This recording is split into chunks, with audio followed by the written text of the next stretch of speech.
Welcome back to Red Wilson Field as the YD Red Sox take on the Brewster Whitecaps in a same division matchup.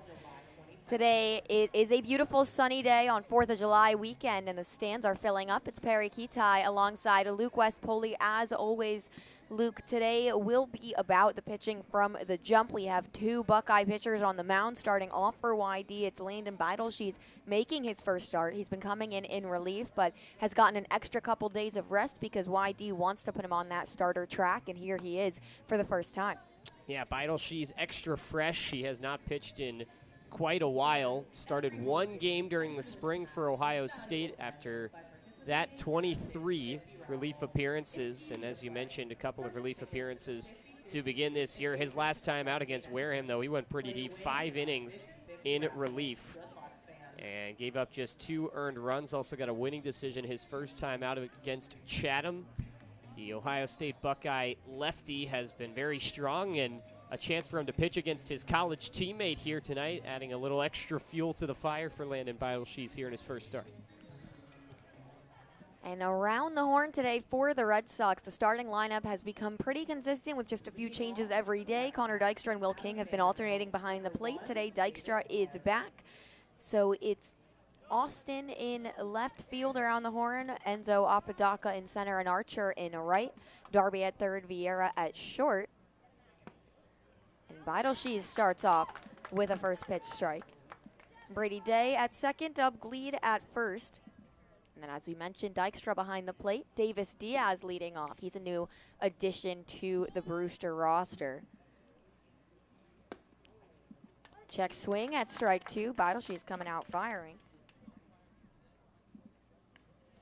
Diaz, a teammate at Vanderbilt of R.J. Austin, who's leading off the Red Sox lineup in the bottom of the first.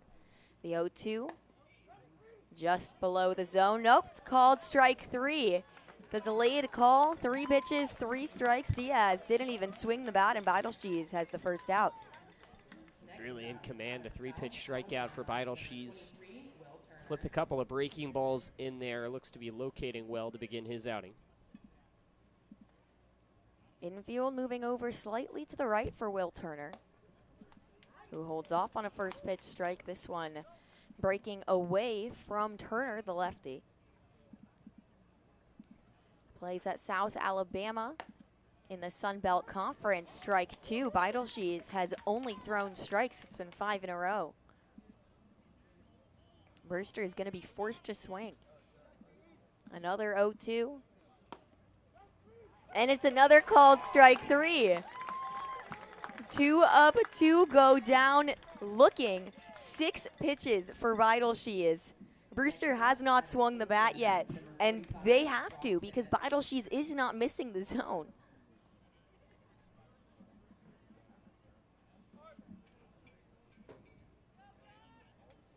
So it's Brock Tibbetts out of Indiana, who takes ball 1. There goes the immaculate inning.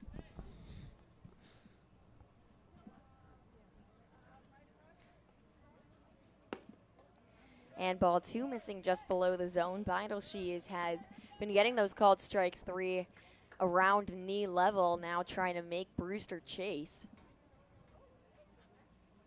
The 2-0 misses below again, and it's 3-0. We still have not seen a Whitecaps player swing the bat.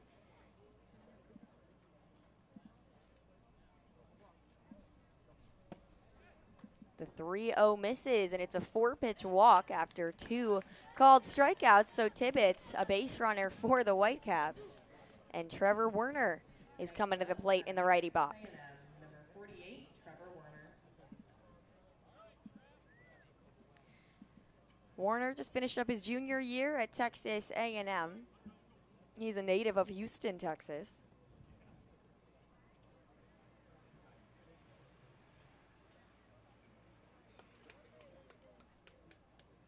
Tibbetts takes his lead. Another ball misses low, opens up the count 1-0 with 2 outs. This time the shift on to the left. Day close to the bag at second, Gleed guarding at first. A big space between first and second. The outfield shifted left as well. The 1-0 chopped up towards third. Darby has it. The throw in time out of the slot. And that's out number 3, a quick one for Landon Beidelshe. Strong start. And we will see the next Buckeye pitcher when we come back for the bottom of the first. You're listening to YD Baseball on the Cape League Broadcast Network.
Bottom of the first, it's R.J. Austin leading off. Our second Commodore leadoff batter of the game. He's facing Josh Timmerman, who has allowed just 1 hit through 11 innings of work so far in the Cape.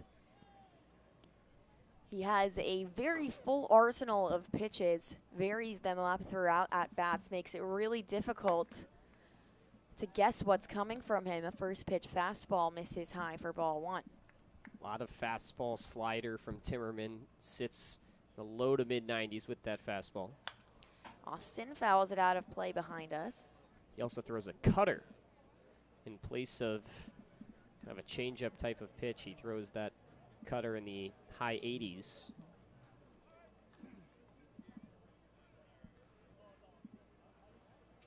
The 1-1. Popped up foul, no play again, counts 1-2. Austin continued his hit streak of all of his games on the Cape so far yesterday in his final at-bat, beating out an infield single that just bounced off the mound. Ball 2 misses above his head. It was a poetic way to continue the streak in what was an otherwise forgettable night over in Orleans on a foggy night. 2-2. Popped up into shallow right field. Coming in on it is Ferrer, makes the diving grab.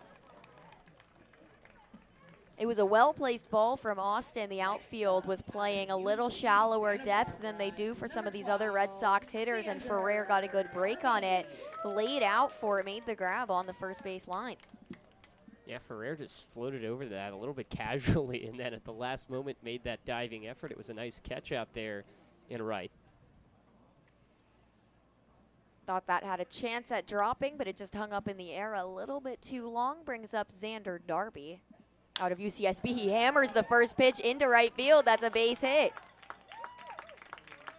A liner to the right side from Xander Darby, and YD has already doubled Timmerman's hits allowed in the Cape this season. During batting practice, Xander Darby was getting ready to go through for another round and pulled him out early and said, "You're done. You're red hot right now. You don't want to overcook that." And continuing to see the ball well, he smokes one for a base hit in his first at-bat. First pitch to Max Vieira popped up into the infield in fallow territory. Irish, the first baseman, has it for out number 2.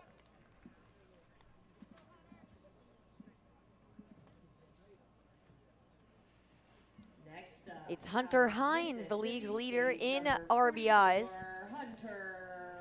The big hitting lefty. Had a bit of an off day at the plate yesterday, trying to advance Darby here, get a 2-out rally going. Timmerman, the pickoff towards first, Darby in there safely.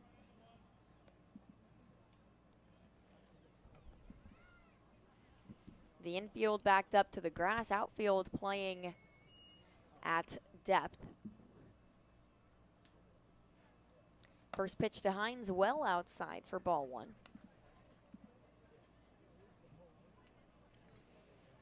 Hines, the Mississippi State first team All-SEC selection, has been phenomenal so far for the Red Sox. His slugging almost doubles his average. The 1-0 runner bluffs, swings through and misses strike 1.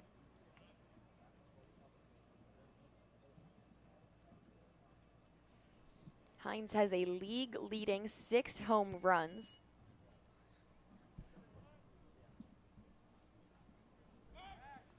Timmerman back towards first again, really trying to keep Darby at bay. We've seen some stolen base attempts from Xander Darby. He has been caught stealing already this season. But he retakes his lead unfazed.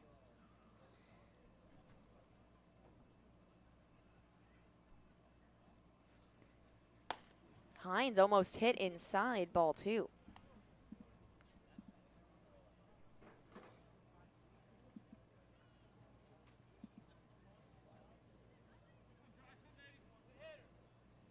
The lead from Darby at a packed Red Wilson.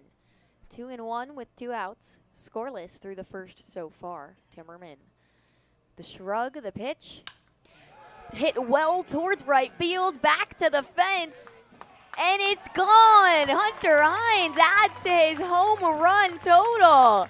A 2-run blast mirrors the Red Sox last time out against Brewster when Hines had a 2-run bomb responsible for those 2 runs.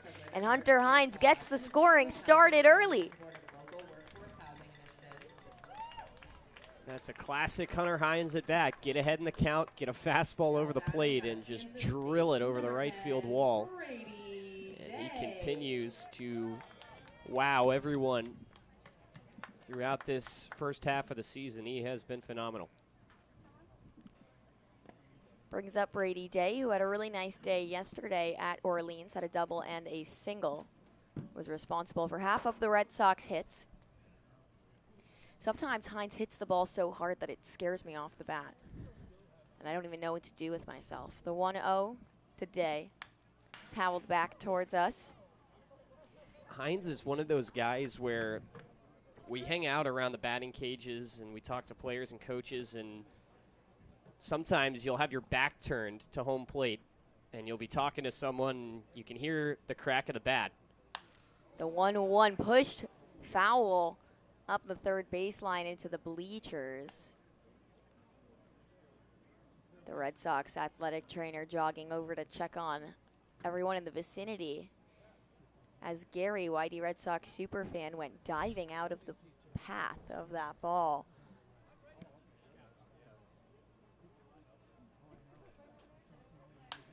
Day up towards left field. Carries too far into the glove of Tibbs. And that ends the inning, but a 2-run homer from Hunter Hines gets the scoring started early for the Red Sox. They lead 2-0 as we head to the top of the second on the Cape League Broadcast Network.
James Tibbs leading off for the Whitecaps, now facing a 2-run deficit after that blast from Hines.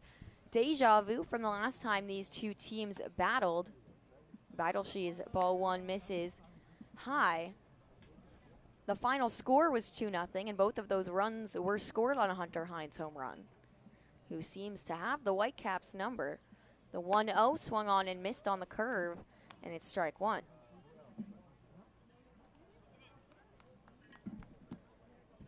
Ball and a strike to Tibbs. Top of the second. Big shift on. Ball 2 at his head.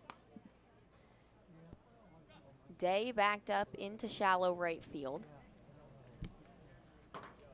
Vieira and Darby pushed over to the right. And it's hit through the gap, beats the shift into left field. Apodaca has it in center, mishandles the ball, runner safely into second. Tibbs with the speed around first. He saw that Apodaca and Austin had a miscommunication on that. Number 7, Jaime Ferrer. So it's a hit single, but he advances on some mishandling by the Red Sox in the outfield. Leadoff runner on second for the Whitecaps.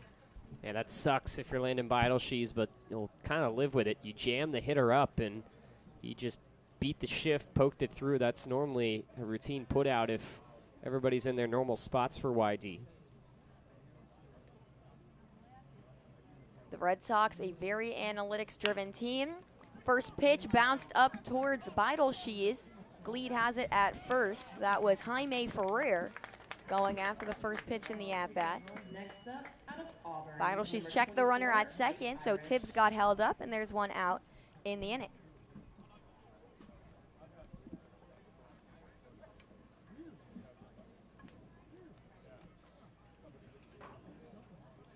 Ike Irish in the 7th spot, up for his first time. Goes swinging and missing at the first pitch. Brewster changing up their strategy. We rarely saw them swing in the first inning, but this time going after it early in the count. Big lead from Tibbs. The 0-1 swung on and missed again, strike 2. Beidelshe's already has 2 strikeouts.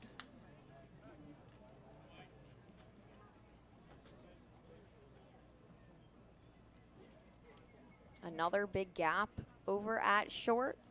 The 1-2 misses outside, count even 2-2.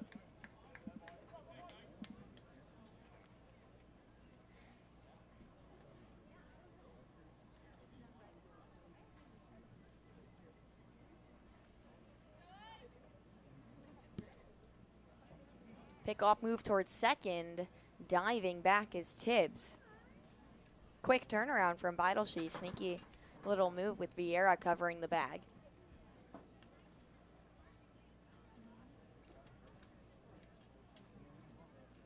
Beidelshe's delivers just off the corner.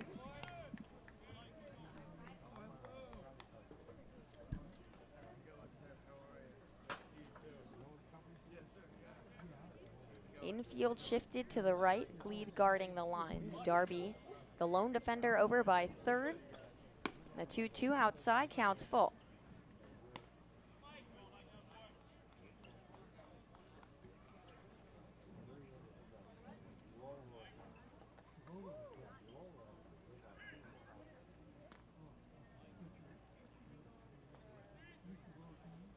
The payoff. On the ground towards short, Vieira on the backhand. The throw to first is not in time. Irish beats it out down the line. It was a tough play from Vieira, who had to move in the opposite direction of the bag, turn the momentum. It was a nice throw, but Irish beats it out by just a step.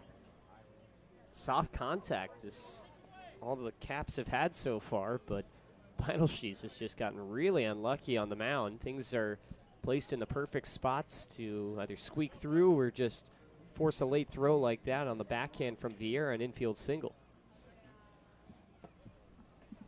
First pitch to Leach, misses inside for ball 1.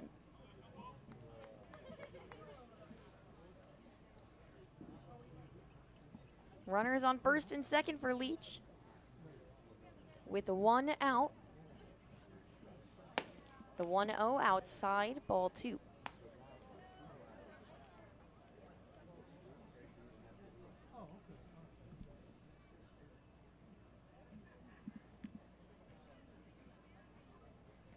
Dylan Leach out of Mizzou, transferring to Missouri State. 2-0, clips the bottom of the zone, strike one. A native of Carthage, Texas, but going all over the state of Missouri for his college career. Really big lead from Irish over at first, but Gleed is not covering the bag. Big swing and a miss, strike two.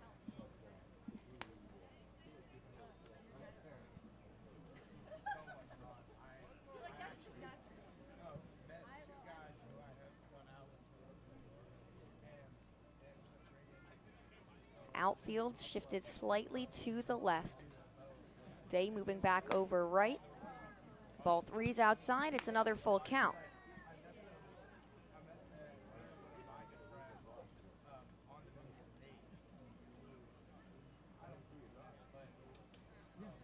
Shees shakes it off from Dykstra, now set. He deals. Inside, ball four, bases are loaded.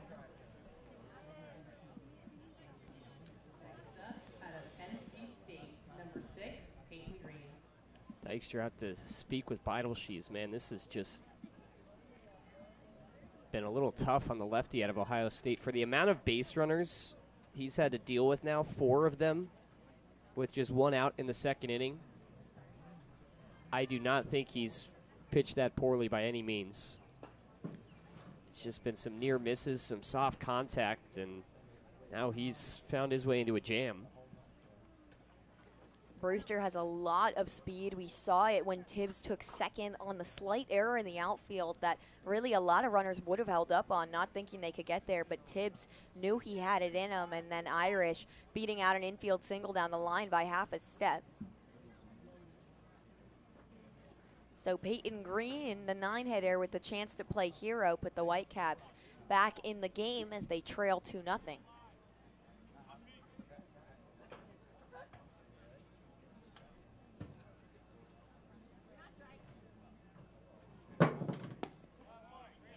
Ball one misses low.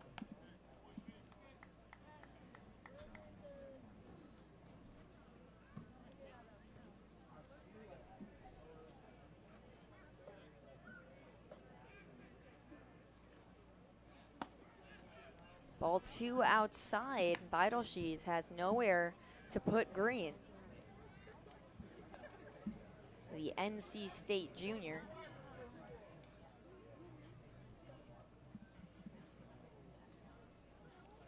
2-0 in the dirt. Nice backup from Dykstra, but it's a 3-0 count to Peyton Green, and the last thing Shees wants to do is walk home a run. Really big pitch coming right now.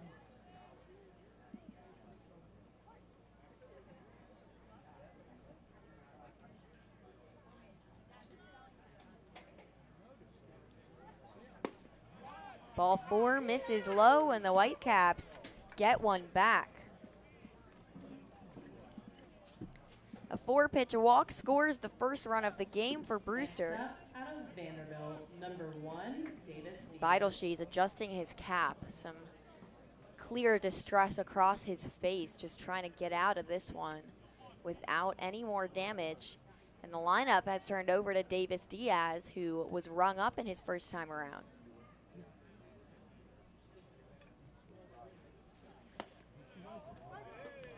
And he takes a first pitch strike on the outside corner. Whitey's going to rush up Matt Fernandez in the bullpen. This does have a similar feel, though, to that Chatham game from a few days ago where Nick Judas struggled with some walks early on and was able to get through it. Counts 1-1 on the ball outside to Diaz. If Shees can go on damage control here, he might be able to get a few more innings in. Really taking his time up there, now set. The 1-1 in the dirt. Dykstra with a nice block, 2-1. Diaz had a really solid year at Vanderbilt. Batted at .263, played all 62 games. Had 62 hits.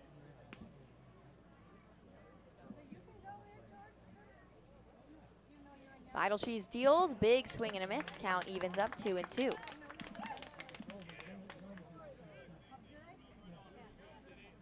Diaz was swinging for the fences on that one. Full extension from the bat. His back foot is on the back line of the righty batter's box. 2-2 inside. It's another full count. Dykstra wants a new ball.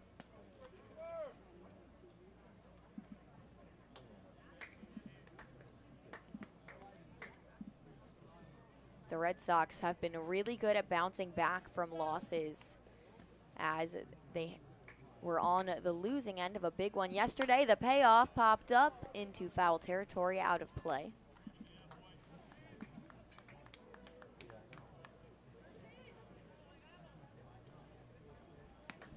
They've been battling back and forth with Harwich for the lead in the East Division. Both teams lost yesterday, so the Red Sox retained that lead. Another payoff, swung on and missed. And Diaz goes down swinging for his second strikeout of the day. Tedeschi is now with 2 outs, can end the inning right here. Next up, out of South Alabama, number 23, Will Turner. That was an absolutely huge pitch from Tedeschi on a full count. To avoid walking home another run, Will Turner also was rung up his first time around.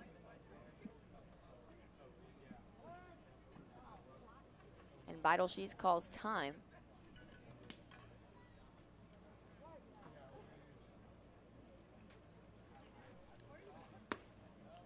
First pitch on the outside. Counts 1-0 with 2 outs.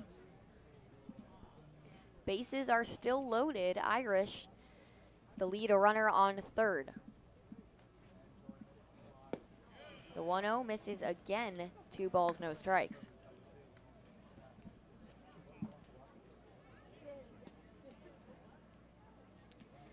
Gleed guarding the line at first. Jay backed up into shallow right field. Tedeschi finally nods. The 2-0 popped up to shallow right field. Now Gleed coming over foul territory on the first base line and makes the grab. That ends the inning. The Red Sox retain the lead. It's 2-1 as we head to the bottom of the second.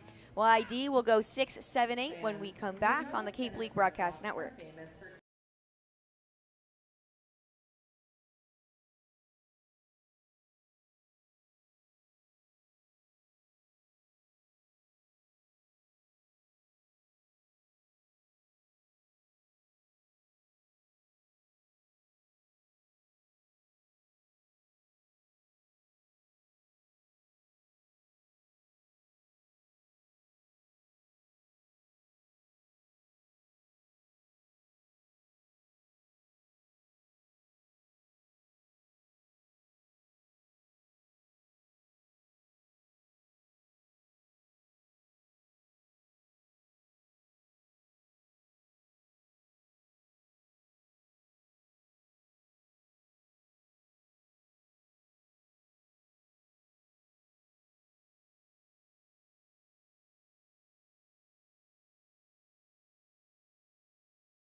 Adding out of UC Irvine, number 4, Dub Gleed. Dub Gleed starting things off for the Red Sox as they try to build on a lead from the first inning thanks to Hunter Hines' 2-run homer. It's the bottom of the lineup for the Red Sox. Our home plate umpire adjusting behind the plate for a second.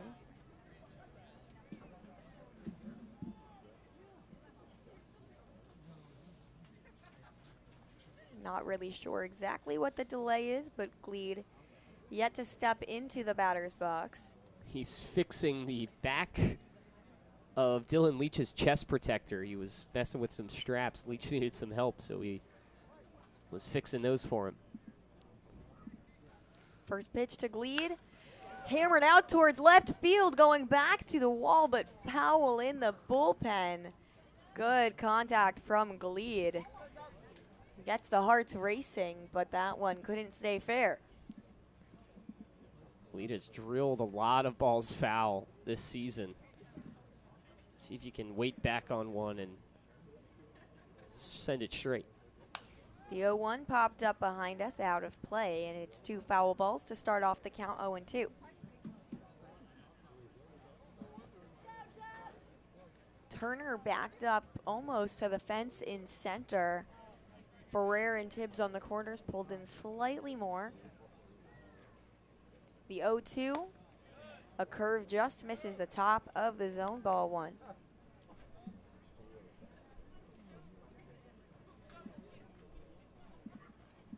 Spectators curving around the bullpen towards that outfield fence. Timmerman delivers, outside, counts even 2-2.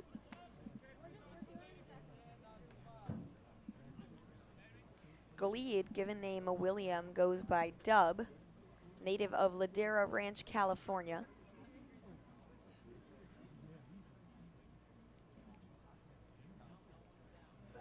The 2-2 misses inside, it's a full count. After swinging away at the first 2 pitches, Gleed showing some discipline at the last 3, all of which were close to the zone. But the discerning eye has him in a full count. The payoff, popped up towards center field, going back to the wall is Turner, jumps, but it's gone. A home run for Dub Gleed. He hit one well down the left field line, and this time keeps it in fair territory, straight away center field, deepest part of the park, not a problem. We were waiting on that. Dub Gleed has been due for a while for something like that, with the way that he contacts the ball. They pick him up and carry him into the dugout.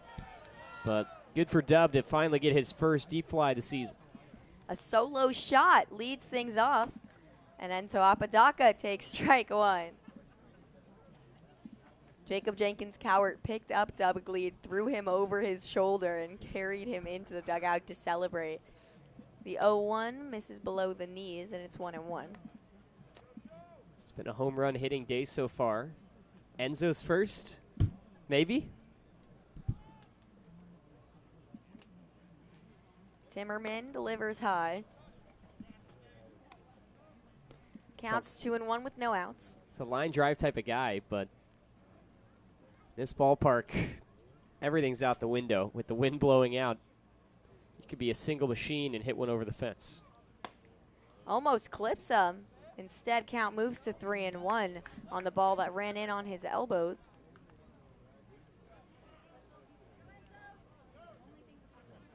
Apodaca has been really solid at the plate for the Red Sox, back in the bottom part of the lineup after he was shifted up to the 2 spot yesterday. The deal from Timmerman, check swing, called strike 2, another full count.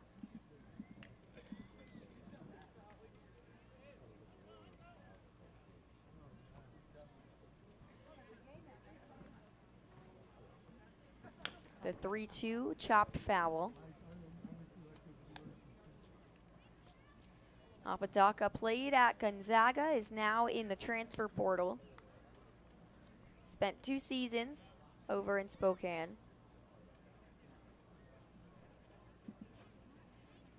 Another 3-2, another foul ball up the first baseline.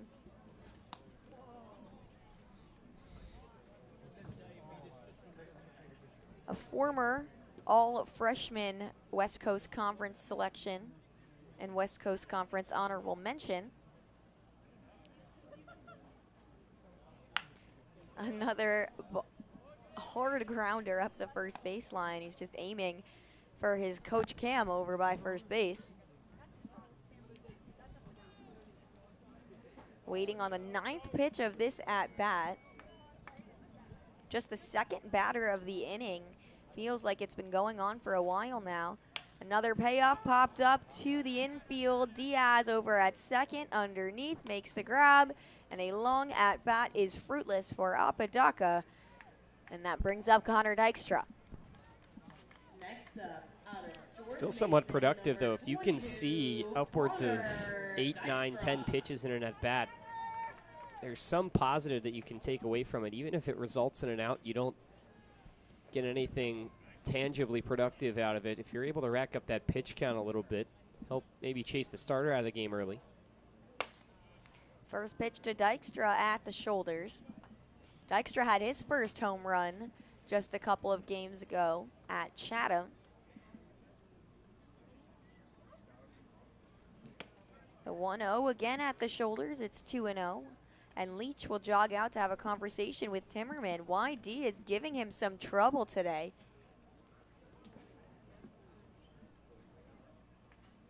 3 hits already off a guy who'd only given up 1 in 11 innings. 2 of those home runs.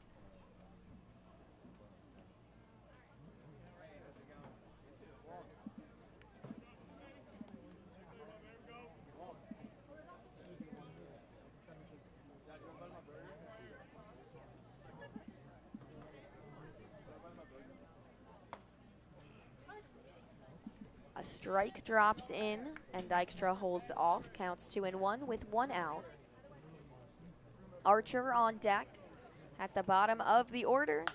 Dykstra pops it up towards foul territory on the third base side. Coming over, Tibbetts, that's Leach behind the plate, can't make the grab, was sprinting over towards the bullpen and just lost it.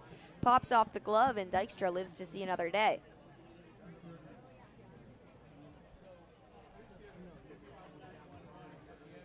Leach called off Trevor Warner, who is coming over from third. Maybe had a better angle at that. Would have been tough for either of them. That ball was dropping quickly.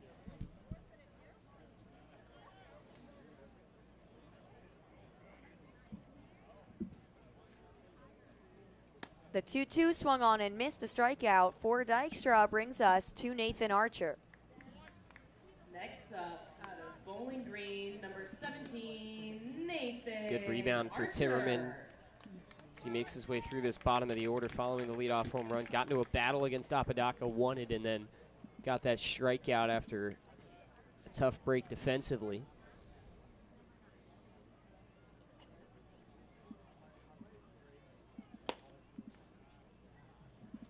Ball 1 to Archer, misses inside. Back sporting the orange arm sleeve to represent Bowling Green. Wasn't wearing it yesterday, was wearing it the day before. Maybe it's just a home game kind of thing. Swings at a second pitch, but fouled up the first base line. Count moves to 1-1.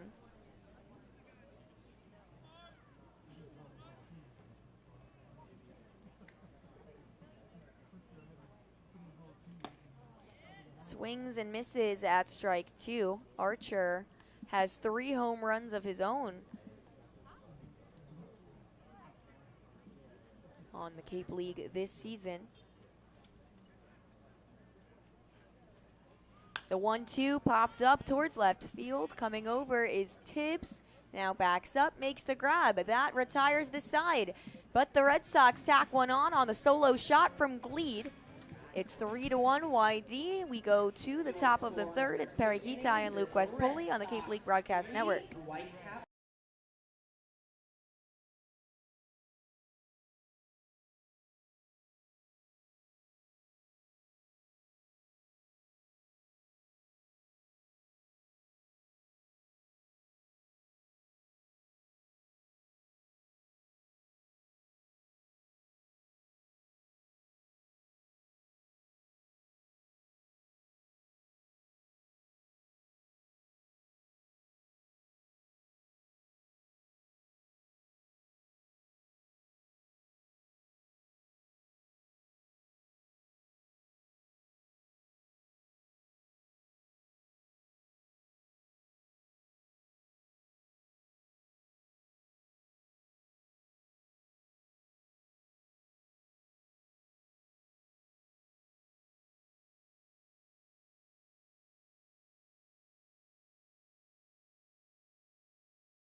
Indiana, number 45, Brock Tibbetts.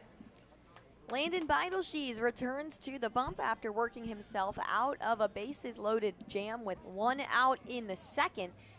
Gave up 1 run that was walked home, now facing Brock Tibbetts.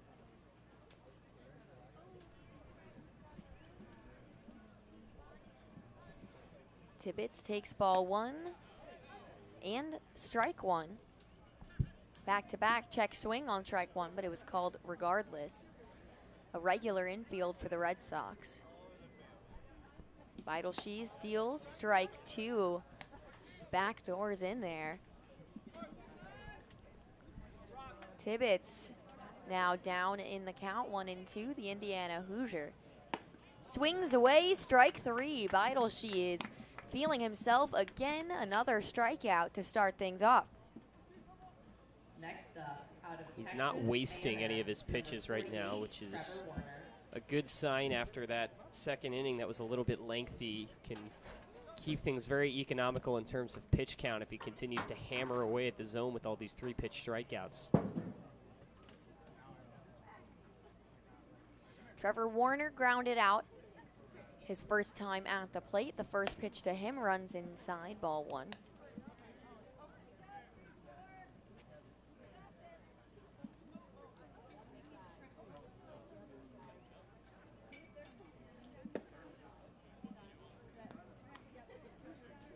Ball 2 misses inside as well to the Texas A&M Aggie.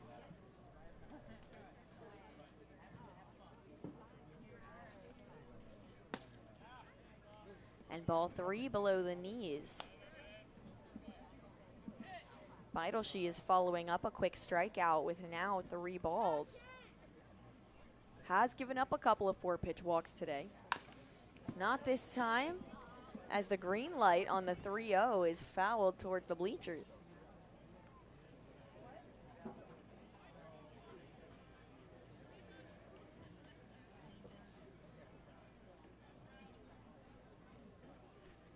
The 3-1 ripped towards left field, and it drops. Going back to the fence, that'll be extra bases. Austin finally gets to it. And Warner holds up at second. That ball was hit on a line to the base of the fence, right up the third base line. A really solid piece of hitting from Trevor Warner. He gets the green light in 3-0 because he can do things like that. Didn't put it in fair territory in that 3-0 count, but the next pitch, made no mistake on, ripped that ball up the line.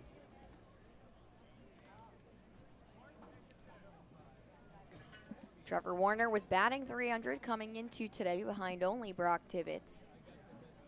First pitch to James Tibbs is a big swing and miss for strike 1. Tibbs singled his first time around and then advanced to second on the error in the outfield by Apodaca.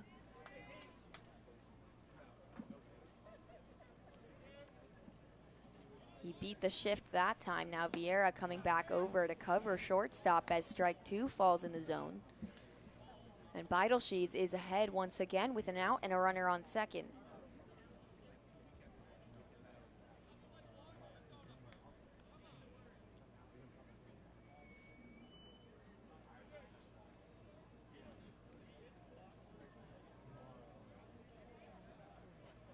The 0-2 popped up towards left field again in foul territory. Austin giving chase to the bullpen, but there is no play on it as it drops just behind the fence.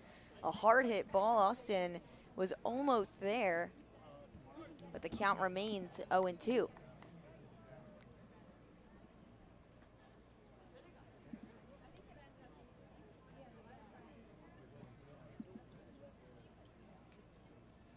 Runner goes at third. The swing and foul ball. Hit and run situation. Warner retreats. Tibbs still facing an 0-2 count. He has just 12 hits on the season, batting .211 coming into today. Another 0-2, misses the zone, ball 1. Of those 12 hits, 3 were doubles, 2 were home runs. So Tibbs is an extra bases kind of guy.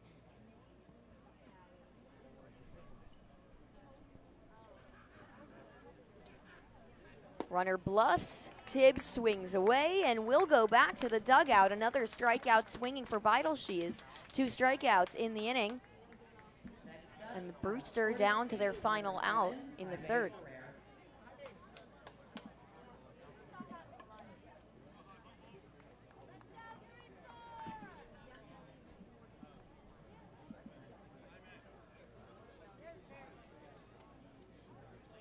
Jaime Ferrer settles into the righty batter's box. He still has Trevor Warner on second. He grounded out his first time at the plate. First pitch from Beidelshees, high and away, ball 1.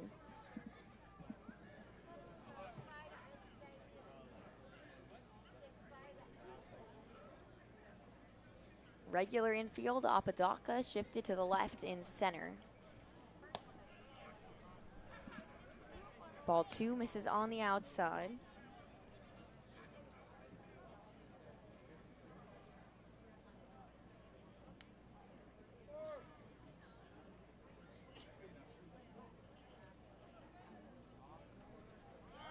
The 2-0 runner goes, hit and run, fouled into the fence.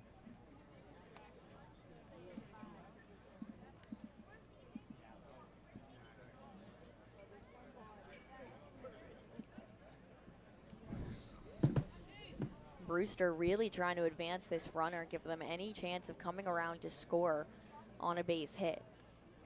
Even to the infield.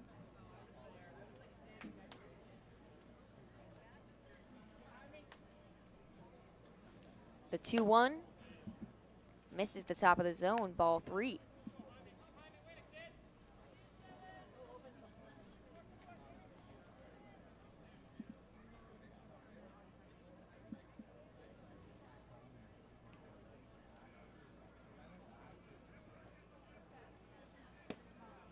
The 3-1, a called strike 2, clips the bottom outside corner, and it's another full count from Landon Beidelshees.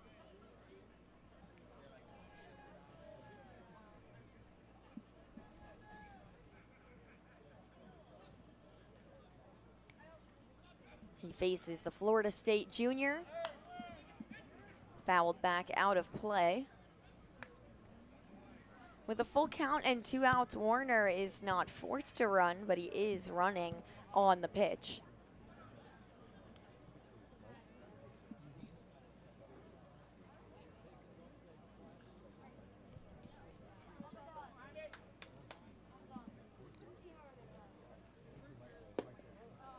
Ball 4 misses low. Jaime Ferrer will take a base. Next up, out of Auburn, number 24, Ike Irish.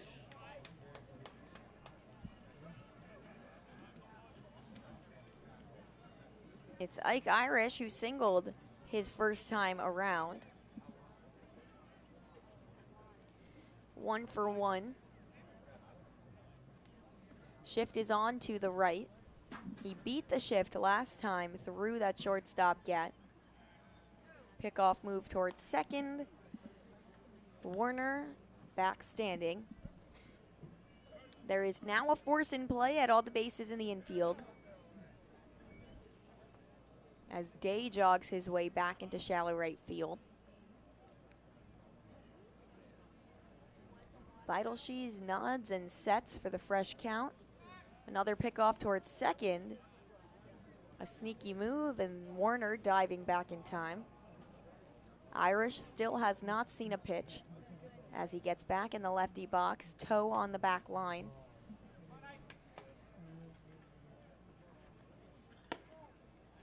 Ball 1 runs inside off the elbow.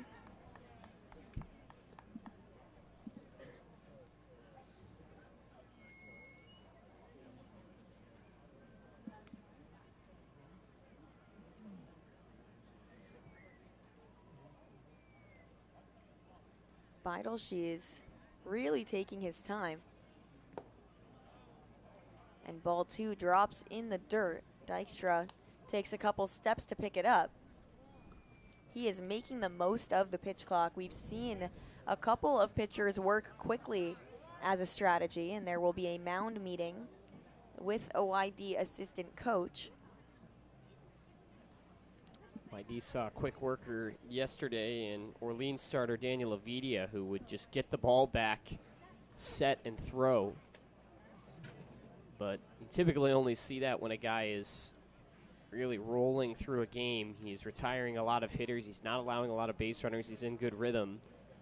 A game like this that has felt very choppy from a pitching standpoint, I think it's a smart move from Dykstra, the catcher, to try and slow things down. If a ball gets away, take your time and let your pitcher reset himself a little bit.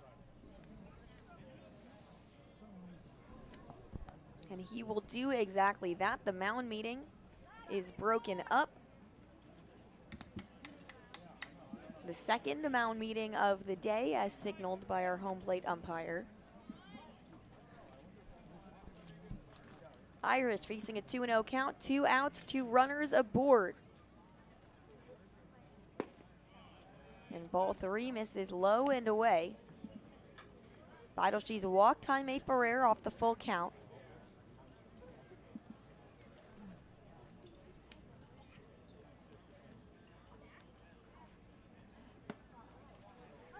And he finds the zone for strike 1.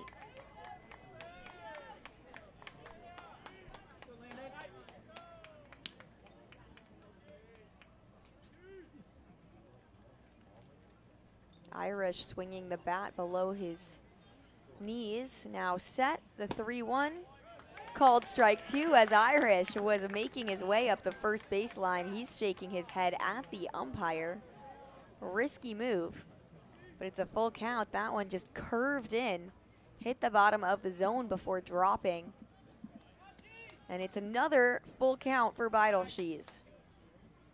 2 outs, top of the 3rd. Pitch on the way, chopped up, soft contact towards first base. No one's covering the bag. An infield single loads the bases for Ike Irish. He's 2 for 2 on the day. That one just died in the infield. Gleed had to charge it from first, and Beidelshe's couldn't beat out the runner. If Beidelshe's is a right-handed pitcher, he might end up making that play because his body would carry him towards that ball, but because he's a lefty, his momentum takes him in the opposite direction when he throws, and so that meant that Gleed had to go cover that ball from first.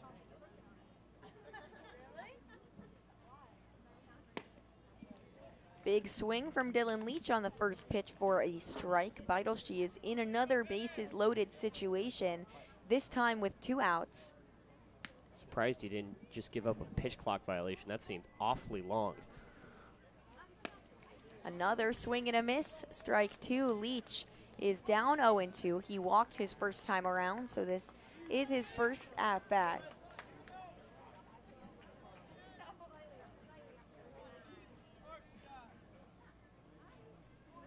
The 0-2 popped up towards shallow right field. Chasing back, Gleed called off by Archer, comes in, makes the catch. Good communication from 3 YD players chasing after it, and Beidelshe strands the bases loaded, gets a pat on the back from Connor Dykstra. The Red Sox lead 3-1. We go to the bottom of the 3rd at Red Wilson Field.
Vanderbilt, number 9, RJ. Back to the top of the order for the Red Sox. They lead 3-1. In the bottom of the third, it's RJ Austin, who is 0 for 1 with a flyout. Almost dropped in shallow right field, but Ferrer came in with a nice diving grab. Facing Josh Timmerman still. And the first pitch from him is outside for ball 1.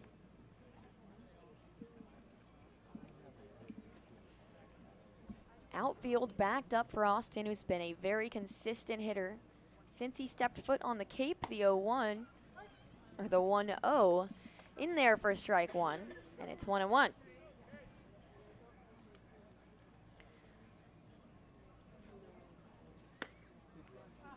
Strike 2 called on the outside. Unlike Beidelshe's, Timmerman is working quickly, getting the ball back, immediately resetting, especially with no runners on.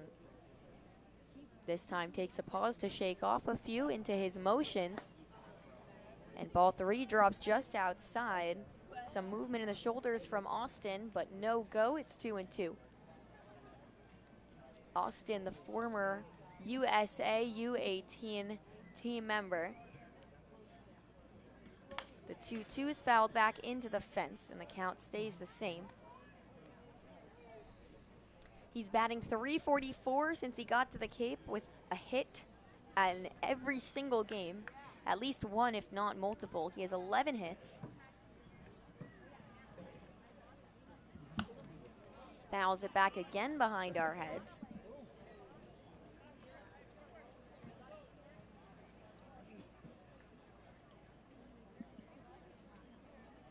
Austin is a scrappy, speedy player, as our home plate umpire comes up to talk to Timmerman. He gets a new ball, and he's now coming back behind the plate.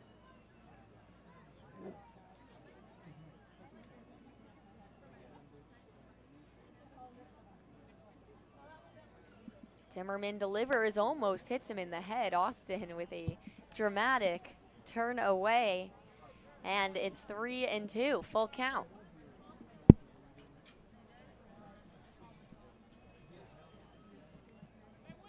Back in the box, back foot on the chalk. The payoff almost hits him again. That's ball 4. The bat flip towards the dugout, and Austin's aboard for the first time today. Next up, out of UC Santa Barbara, number 12, Sanders. Timmerman's limited the free passes, got ahead in that count, but not sure what he was trying to do there. He was just maybe looking to get the chase, tie up the hitter, raise the eye level, but 2 pitches up near the head area of Austin, nothing to draw a swing. Runner goes, throw on the way. Now Austin caught in a rundown, diving back safely at first because the throw from Green to Irish was high. Austin has been in that situation before. He did not get a good jump that time, and the pitch was fast into Leach. It was up in the zone, so he was already on his feet, ready for the throw. Austin would have been gunned down by a mile at second, but does a good job to retreat without getting tagged out. It's 1-0 for Xander Darby. Going. Strike 1 at the knees evens the count. Austin does not run. I think he tripped on his own legs when that first steal attempt went through. He kind of stumbled after he got his jump and took off towards second about halfway to the base. It was a smart decision to turn around and at least try to draw a bad throw, which he did. And he does now. Ball gets passed over the head of Irish, and Austin gets a free bag on the pickoff error from Josh Timmerman.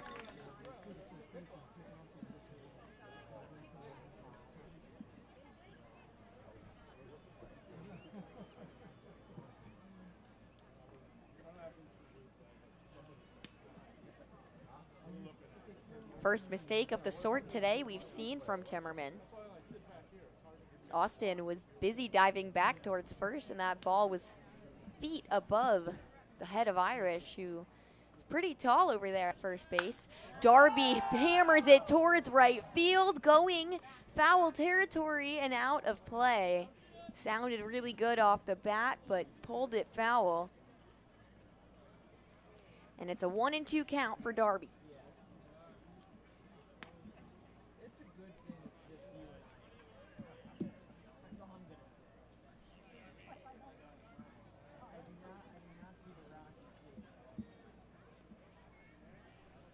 Swinging the bat below his knees, no outs. Austin on second.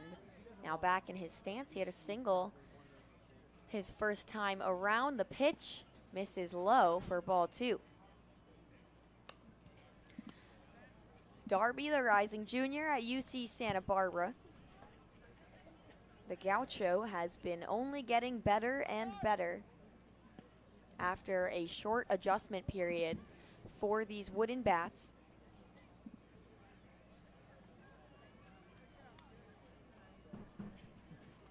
Timmerman deals, and it's a called strike 3 at the knees. Looked a little low. I think Darby is going to take that on the hold. Sometimes the call just doesn't go your way. Called strikeout for out number 1. Brings up Max Vieira.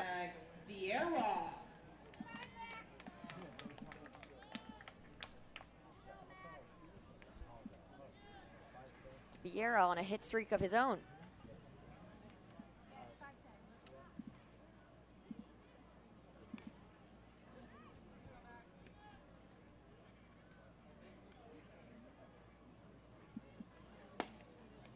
First pitch, a fastball at the bottom of the zone for strike 1.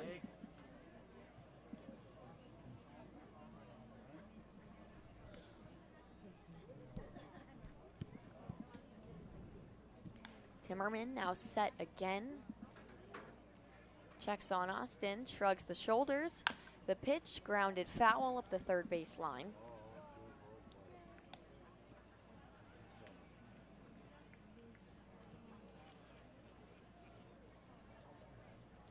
The Red Sox have scored 1 at least in the first 2 innings.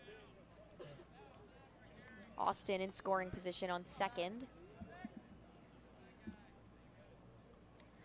0-2 to Vieira. Pitch on the way, at the shoulders, ball 1.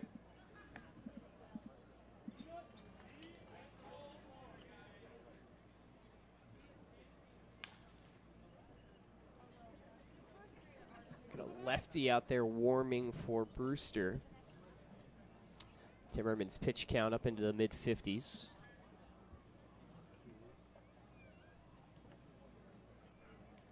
The shrug and the deal.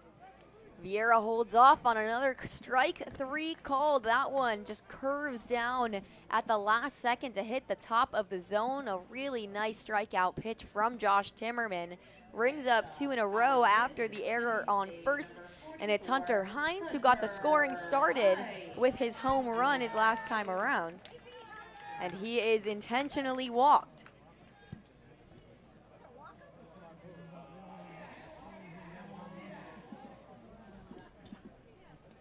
Next up, out of Kansas State, number 10, Brady Day.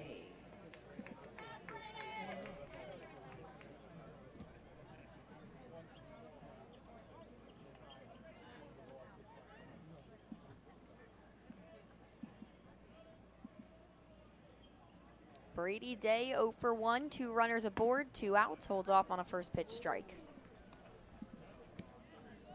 Day is hitting .235 on the season with 4 RBIs.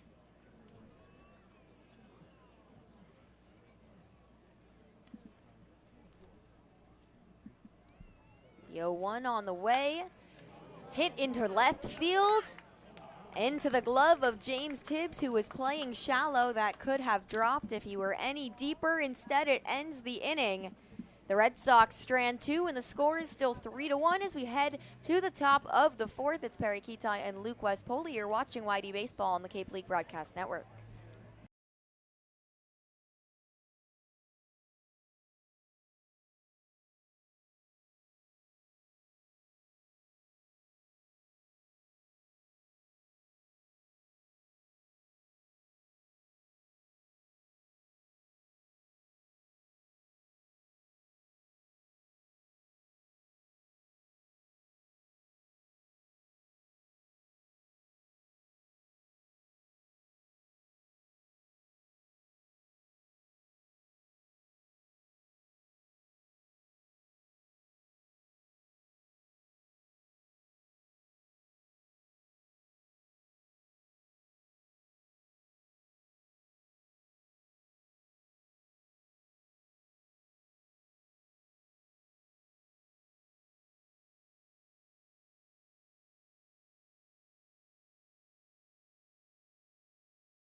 Top of the fourth inning here from Red Wilson Field in South Yarmouth. New Hill for the Red Sox as Matthew Fernandez, the righty, takes over for Landon Beidelshees, who went 3 innings, 4 hits, 4 walks, 5 strikeouts, and 1 run for the Ohio State Buckeye. And we are going to have a pinch hitter here early in the game for Jamie Shevchuk to go to his bench, but he will hit Mason White for Peyton Green, who walked his first time up to the plate.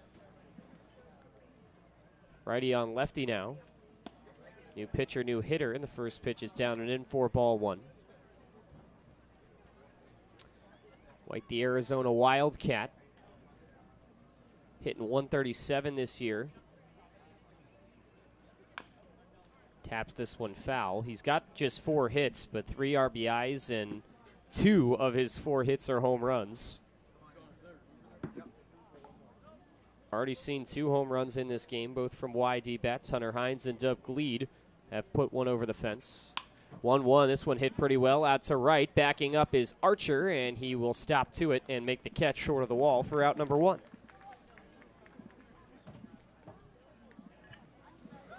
Back to the top of the order for Brewster. Next up, out of Vanderbilt, number 1, Davis Diaz. Davis Diaz has struck out twice, 1 each way.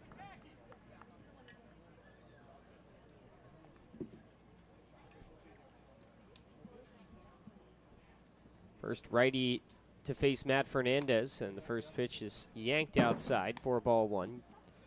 Fernandez, the Pitt Panther, seeing this Brewster lineup for the first time. This is his 4th appearance of the season, 2nd out of the pen. He started 2 games for the Red Sox. Taken in the air out to center field. Apodaca now moving to his right. Calls off R.J. Austin and makes the catch, coming a longer way in than he expected for out number 2. Next up, out of South Alabama, number 23. Brings up Will Turner. He's 0 for 2 with a strikeout and a pop-out. For Fernandez, 1-1 the win-loss record on the year. 10 2/3 innings pitched, 8 strikeouts, 4 walks. He's given up 14 hits, 5.06 ERA for him. That pitch slides in for strike 1.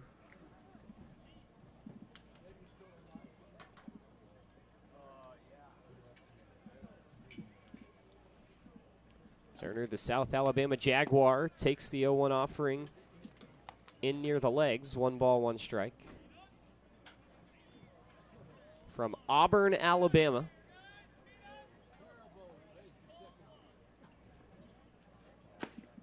Takes the 1-1 in, 2 balls and a strike. Dancing out of the way of 2 pitches in a row.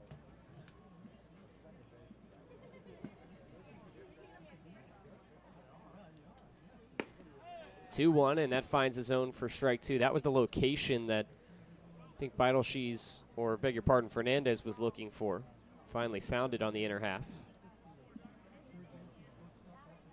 Fernandez looking for a quick first inning of work. The 2-2. Broken bat, slow roller up towards second. Up with it, Darby throws over to first, and it's in time just barely to beat out Will Turner for out number 3. 1-2-3 in the top of the 4th inning go the Caps, and it stays a 3-1 ball game as we head to the bottom of the 4th inning. Middle of the order coming up. Dub Gleed led off the 2nd inning with a home run. He leads off when we come back. You're watching YD Baseball on the Cape League Broadcast Network.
The Yarmouth Dennis Red Sox want to thank Cape Cod Veterinary Specialists for sponsoring this broadcast. Cape Cod Veterinary Specialists provide premier emergency and specialty care for your beloved companions.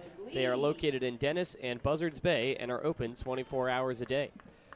Dub Gleed flew one over the center field fence his first time up. He leads off this bottom of the fourth inning. YD out to a 3-1 lead. And he takes strike one from Josh Timmerman, who returns to the mound for Brewster. The Ohio State Buckeye has outlasted his collegiate teammate in this game, who only went 3 innings for YD. 1 ball and 1 strike to Dub Gleed.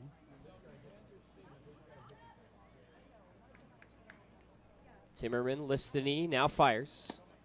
Pitch bounces outside, 2 balls and 1 strike.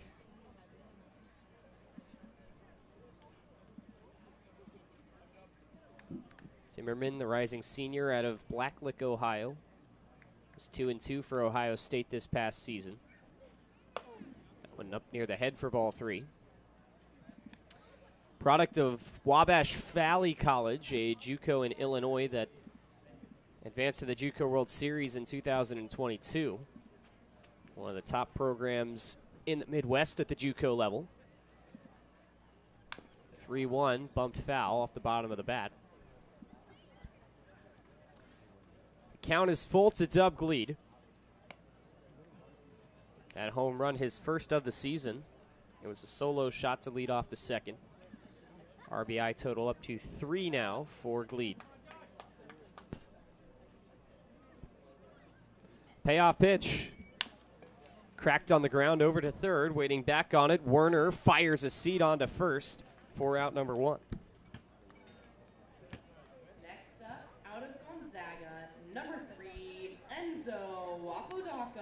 7-hitter Enzo Apodaca is 0 for 1.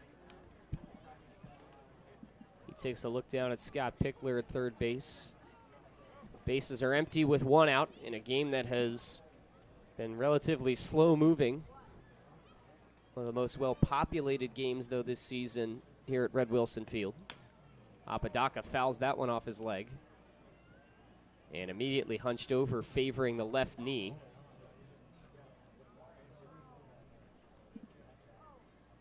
And the trainer out to tend to Enzo. Flexing that left leg as a left-handed hitter. That's his back leg he loads on.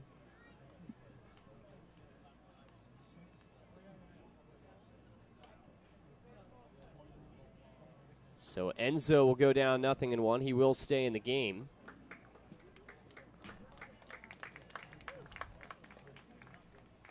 Talking with Dylan Leach, the catcher for Brewster.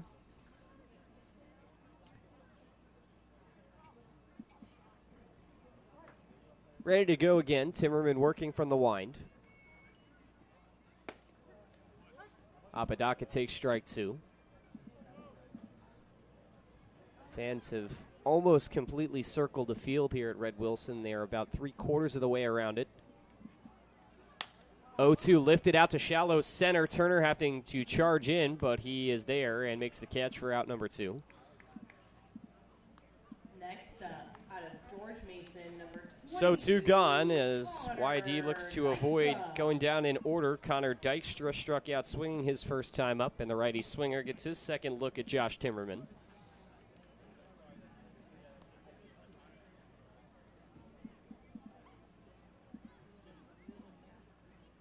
First pitch to him. Rises high, 4-1. Save for his home run a couple of nights ago, Dykstra has been off to a slow start in the Cape so far. He does have 3 RBI. Ahead here 2-0. 3 hits for him so far this season through 16 at-bats. Coming into today, hitting 187.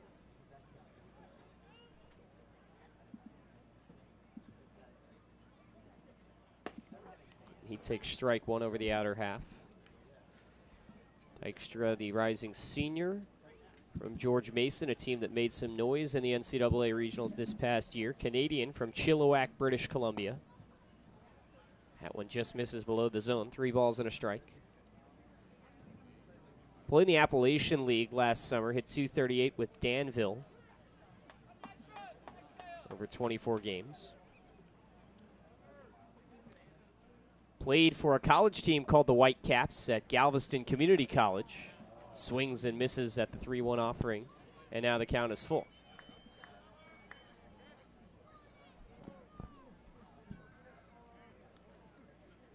Bottom of the fourth. 3-2 swung on and missed, and the side is retired. Josh Timmerman collects another strikeout. That's his fourth through as many innings. And YD goes 1-2-3 in the bottom of inning number 4. As we head on to the middle innings in the 5th, you are watching YD Baseball on the Cape League Broadcast Network.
Now batting out of 3-1 score, YD leading the Brewster Whitecaps. Brock Tibbetts looking to help his team try and cut into this lead.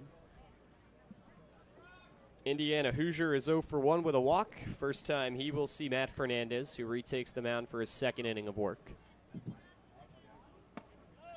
And Tibbetts takes strike one. A nice frame there from Connor Dykstra. Very heavily populated Red Wilson Field today. 0-1 pitch on the way. Skied out towards right field. Archer charging in, backing up from second. Day underneath makes the catch for out number 1. Next up, out of Texas A&M, number 48. Brings up Trevor Werner. He doubled in the 3rd inning. Crushed a ball out down the line in left. He is 1 for 2.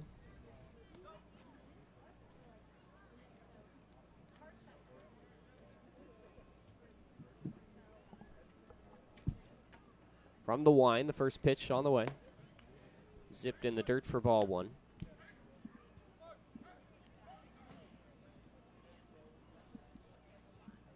Werner, an MLB draft prospect out of Texas A&M. 1-0 pitch misses outside.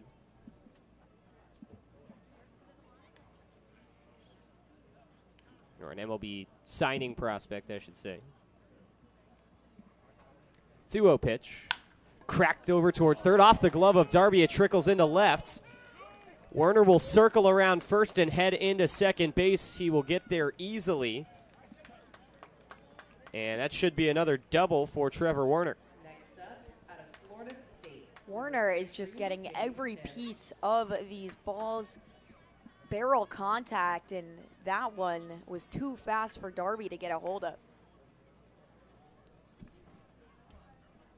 Yeah, we're actually going to score it an E5, so a tough break for Xander Darby on a ball that was scorched over to the hot corner. Runner on second now for James Tibbs. He's 1 for 2 on the day. Lifts the first pitch foul and out of play on the left side. Tibbs has scored Brewster's only run. did so back in the second inning when he led off with a single. 1 run off 4 hits for the Whitecaps. They actually lead the hit tally by a 4-3 margin, but trail on the scoreboard by a pair. 0-1 rolled on the top of the grass over towards Brady Day at second, and he makes the play. Warner moves up to third base, and now there are 2 gone in the top of the 5th. Next up, out of Florida State, number 7, Jaime Ferrer. Jaime Ferrer is 0 for 1 with a walk his last time up.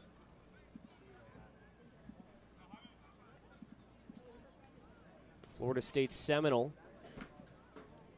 The last chance for the Caps to possibly drive this runner in, barring a free pass. First pitch swinging, lined out towards center field. Apodaca coming in, and he makes the catch right above the ground for out number 3. So the error moves Trevor Warner into scoring position, but the Caps fail to score for a 3rd straight inning. It's still 3-1 YD as we're halfway home from Red Wilson Field. To the bottom of the 5th, up next for the Red Sox, Nathan Archer leads off when we come back here on the Cape League Broadcast.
Bottom of the 5th inning here from Red Wilson Field. 9-1-2 due up for the YD Red Sox, leading the Brewster Whitecaps 3-1 our score. Neither team has scored since the 2nd inning. Nathan Archer flew out to left his first time up. Facing off against a new arm as Rocco Reed takes the ball for the Whitecaps. First pitch comes high and tight for ball 1. Couple of guys that rock the orange at school. Rocco Reed out of Greenville, South Carolina, the sophomore from Clemson, making his 5th relief appearance. 1-0 is lifted foul. 5.68 ERA this season and 6 1/3. 3 walks, 3 strikeouts across 4 appearances for Reed. Most recently on June 27th in a 3-2 loss against Orleans. Gave up 1 hit, no runs, no strikeouts, and no walks in 2/3 of an inning.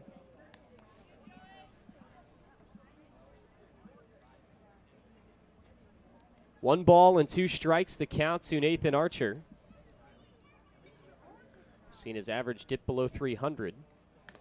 Just gets a piece and stays alive.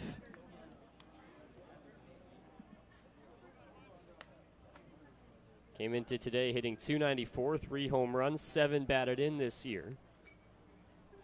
For Archer, who's been one of the many nice surprises that have come in from smaller schools and performed well for Scott Pickler and this ball club.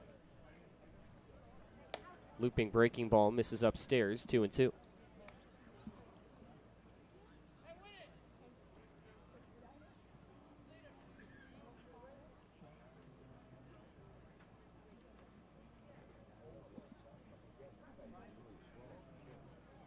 Swing and a miss on the 2-2 offering. And Rocco Reed starts things off with a strikeout here in the bottom of the 5th. Number 9, RJ. Back to the top of the order for YD. RJ Austin walked his last time at the plate following a flyout. Bases empty and 1 gone. On a warm night from Red Wilson Field. Austin takes the first pitch in the dirt for ball 1.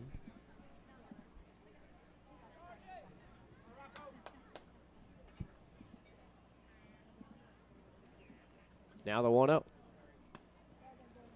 Finds the outer half for strike 1. Austin trying to extend upon his hitting streak. He'll get at least one more shot to do it if he stays in the game, which hasn't always been a given. He has been regularly kept in for about 7 innings before Scott Pickler would go to his bench in Austin's spot. The 2-1, way outside. 3 balls and a strike. He's already walked once.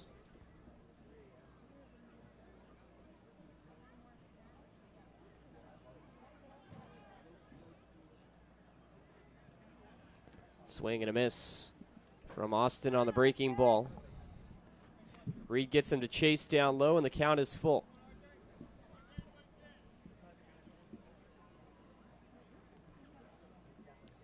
Three balls and 2 strikes.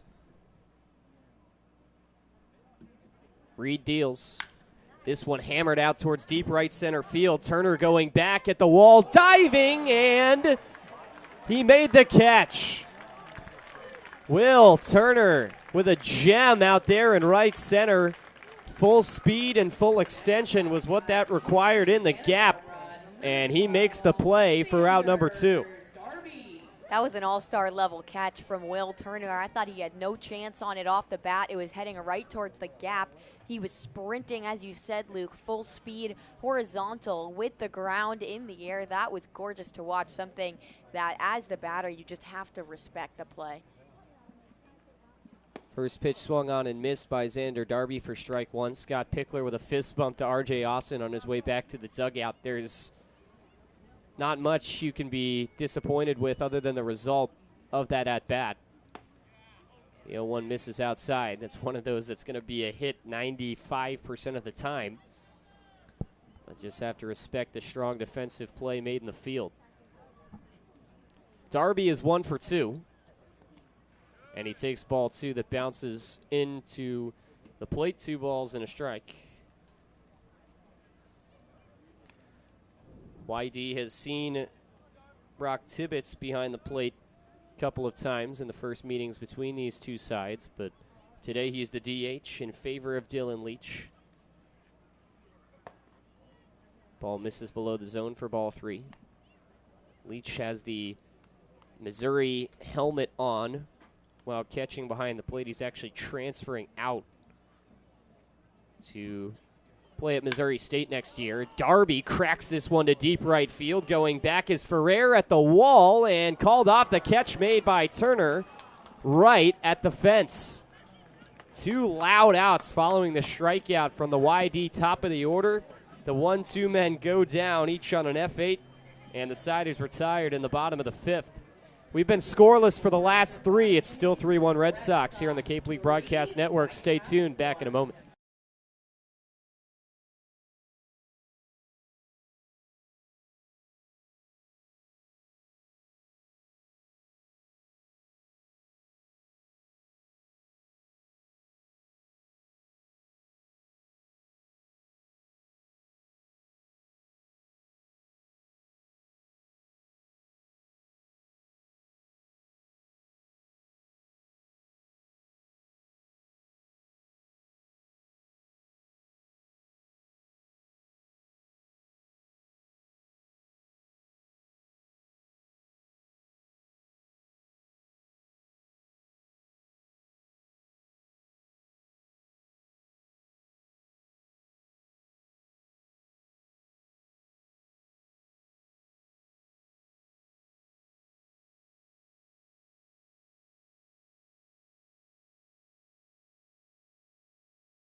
3-1 our score with YD leading Brewster. Ike Irish has had a nice stat padding day, a pair of singles for him so far.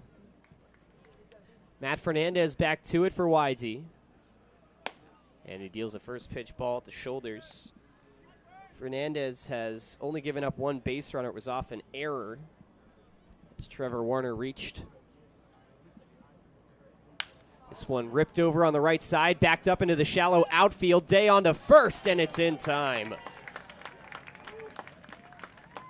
Mark up an assist on that one to Cam Trudel and the YD coaching staff. The shift works out perfectly, and there's one gone here in the sixth. Now batting out of Missouri State, number 31, Dylan Leach. Dylan Leach at the plate. The lefty is 0 for 1 with a fly out to right his last time up. Swings and misses at the initial offering. Crowd has quieted down a little bit. Hasn't been much to cheer about in terms of offense over these last few innings, as the 0-1 is fouled off. Crowd got rowdy. All 3 YD runs have been driven in off of home runs. There have been 2 of them, a 2-run shot by Hunter Hines in the first, and then a leadoff solo shot from Dub Gleed in the second. 0-2 off the plate.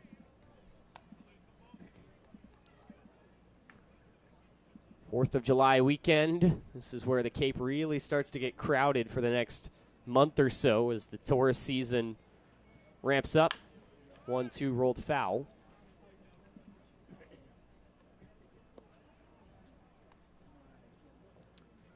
Ball and 2 strikes to Dylan Leach. On the fourth, YD will be at Hyannis in their first visit to McKeon Park. First time they'll play the Harbor Hawks this season. 1-2, golfed out to shallow center field. Backing up Vieira from short, and he makes the catch in left center for out number 2. Fans, if you are in Liam's pop-up, please come to the broadcast booth. Liam is at the broadcast booth. 2 gone for Mason White. Came on as a pinch hitter in the 4th inning.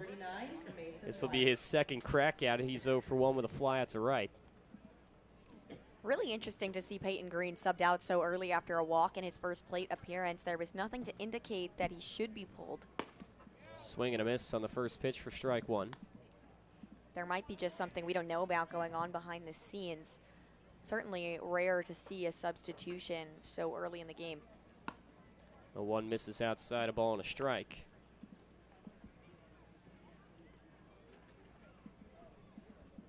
Scott Pickler, a guy who likes to use his bench, but don't think he's gone to it that early in a game before. 1-1 lifted out to left field. Austin racing back pretty deep. Now he's at the wall, and he makes the catch in front of the scoreboard. And that retires the side. Matt Fernandez goes 1-2-3 through the bottom of the Brewster order. We head to the bottom of the 6th. It's 3-1 Red Sox on the Cape League Broadcast Network.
Cape Cod Healthcare is proud to be the official healthcare provider of the Cape Cod Baseball League and shares a reminder that blood donated to Cape Cod Healthcare stays on Cape Cod. Help save the lives of your friends, family, and neighbors. Learn more at capecodhealth.org/blood center. Cape Cod Healthcare, caring, commitment, community.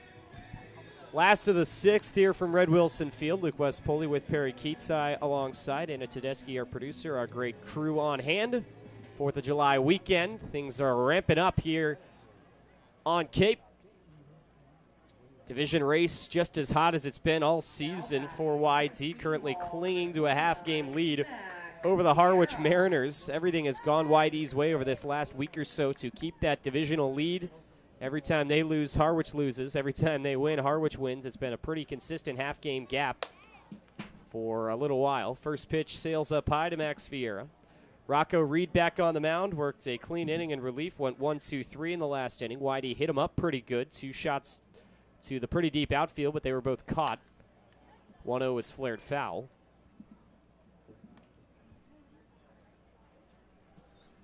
Ball and a strike to Vieira, who was hitless. Got rung up back in the third, struck out looking, part of back-to-back backwards case for YD. And he pops this one up off the end of the bat, right of the mound, coming over from first. Irish steps to it, makes the catch, flips to his pitcher for out number 1. That one just skied vertically. Vieira was completely underneath it, started jogging it out as soon as it came off the bat. Unfortunate missed contact. Hunter Hines 1 for 1. Last time he was put on base was on an intentional walk. First pitch to him drops low for ball 1. Back in the first inning, took a 2-0 pitch and drove it over the right field wall. The league's leader in home runs. Collected his 7th of the year. And he's ahead 2 balls, no strikes.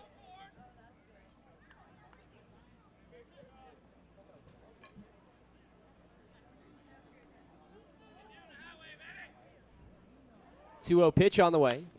Hines lifts this one up to the opposite field, and it is foul and out of play.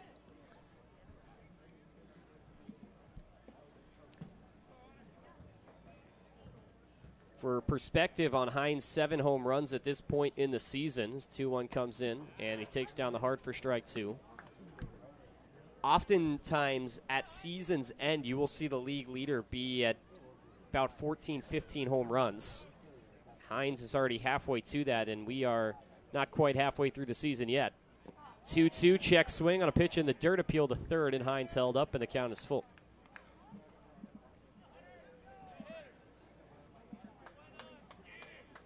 Hines broke something of a mini slump with that home run. Now here comes the payoff. Check swing, and it's a slow roller up to the mound. Reed will take it himself 90% of the way to the bag and flip the final couple feet for out number 2. Kansas State, number 10. Just a situation where you accidentally can't get the bat out of the way. It was just tapped, almost like a bunt off the end, right to Rocco Reed.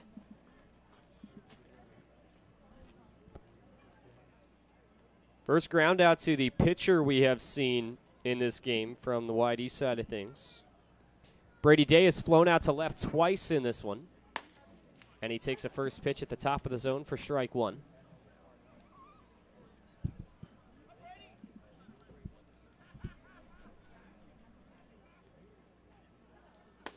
Oh, 1 slides in there beautifully on the front door for strike 2.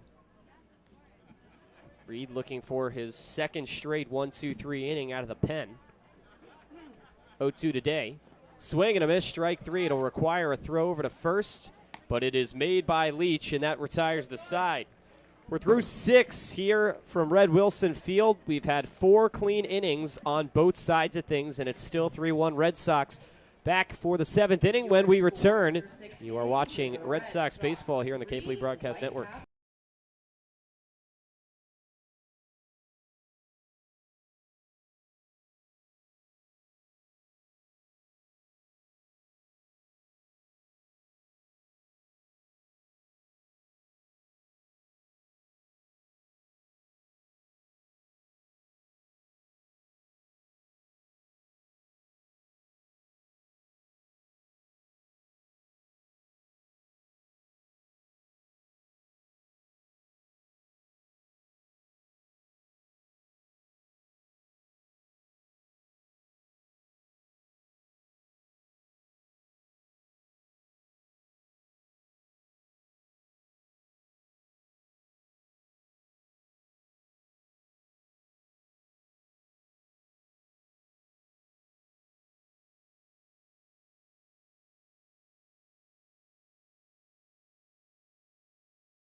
Top of the 7th, Matt Fernandez back on the mound facing Davis Diaz. It's the top of the order for the Whitecaps. The score still 3-1, and this game in the middle innings has settled into the pitching battle we initially expected coming into today.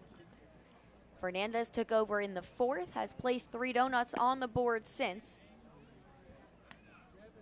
First pitch ball outside to Diaz. The Vanderbilt Commodore, who's 0 for 3 on the day with 2 strikeouts and a flyout. The 1-0 misses high again. Counts 2-0, regular infield.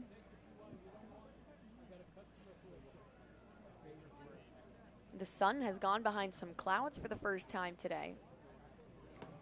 The 2-0 misses low, and Fernandez out to a 3-0 start. Diaz steps back in, toes on the back chalk. The blue bat matching those Brewster jerseys. And it's on the outside corner for strike 1. Really nice pitch from Fernandez, just painting the edge of the zone to make this a competitive at-bat.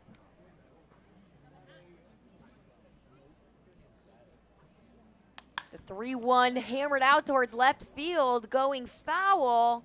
And there is no play on it. It was over the fence in the YD bullpen.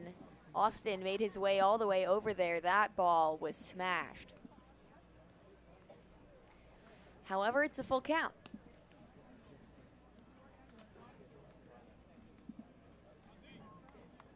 Diaz has made some solid contact foul, but hasn't been able to find the sweet spot in fair territory. The payoff, hit out towards center field. Apodaca going back to the fence, and it's over. Off the top of the fence, still in play. Optical illusion, I thought it cleared the fence. Instead, it hits off the yellow tape at the top of it, stays in the ballpark. And it's a stand-up double for Davis Diaz. Finally gets on the board, finds that contact in fair territory. So many hard-hit balls from Brewster that have not been straight. And like you said, finally got that ball that they needed that was just smashed inches away from leaving the yard. But a good rally starter to get a 2-bagger to begin the inning. Brings up Will Turner, the hero in the outfield from the last inning. Made 2 diving or chasing grabs to retire some well-hit balls from YD batters. Counts 1-0 with a runner on second, no outs, top of the 7th. Fernandez deals, and it's chopped up the first baseline, foul, away from the glove of Dub Gleed. And the count moves to 1-1.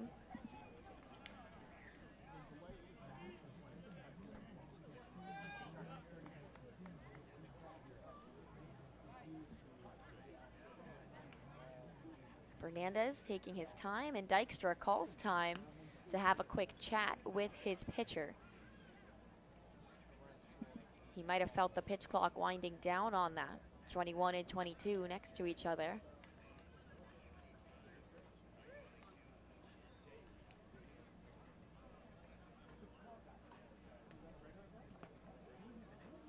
Now Scott Pickler's going to come out. There's a pitcher that's out there standing on the rubber and is now throwing. I don't believe that pitcher out there for YD has been throwing for very long. That's Leighton Finley. And Coach Pickler takes the ball. Looks like he's going to get ahead of things here. Instead of letting Matt Fernandez work himself into a jam, he's cutting it off before it starts, and it'll be Leighton Finley out of Georgia coming in relief. We'll give him a couple minutes to warm up. It's the top of the 7th. YD leads 3-1. We'll be back on the Cape League Broadcast Network.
in on Turner moves the count to 2-1.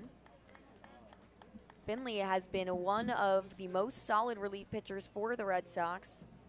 7 1/3 innings pitched coming into today, 9 strikeouts, 5 hits, 2 walks, no earned runs.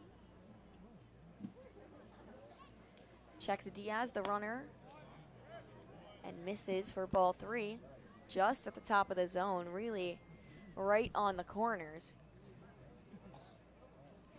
The sky has darkened considerably in the past couple of minutes with the sun going away. These clouds have rolled in and it's overcast skies now. Diaz jumping around on second, the 3-1. At the bottom of the zone, the fastball, strike 2, and it's a full count. Vieira guarding the runner on second. Gleed protecting the first base line. A big gap in the 5-6 hole.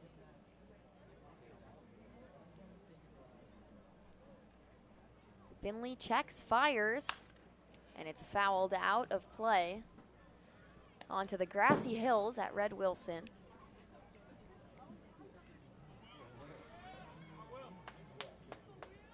Turner hitless so far today. He's been through 3 times. This is the 4th. No outs, top of the 7th. Finley taking his time, shakes one off. Now nods into his motion. A swing and a miss. Strikeout for Leighton. Finley comes back from the 3-1 count and gets the first guy down swinging. That's a 1 out for the Red Sox. Next up, out of Indiana, number 45. Could be tough for It's a second team All Big Ten selection in 2023. Finley checks Diaz, deals, and it's fouled out of play, strike 2. Trevor Warner on deck.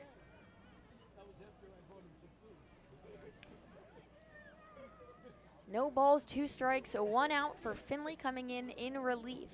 The Georgia Bulldog. Righty hurler, the 0-2. Just misses the outside of the zone. Really could have gone either way, but he doesn't get the call, and the count's 1-2.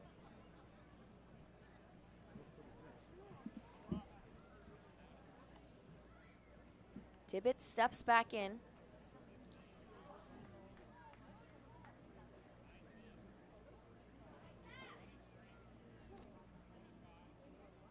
Finley winds and delivers. Swing and a miss. 2 strikeouts for Leighton Finley. 2 batters faced. He's on a roll for the Red Sox. 2 outs in the top of the 7th. Next up, out of Texas A&M. Finley is getting all kinds of chase right now. Through these first couple of batters, guys just not sure where pitches are going to end up. He's got 2 swings and misses for strikeouts on pitches that have not been near the zone.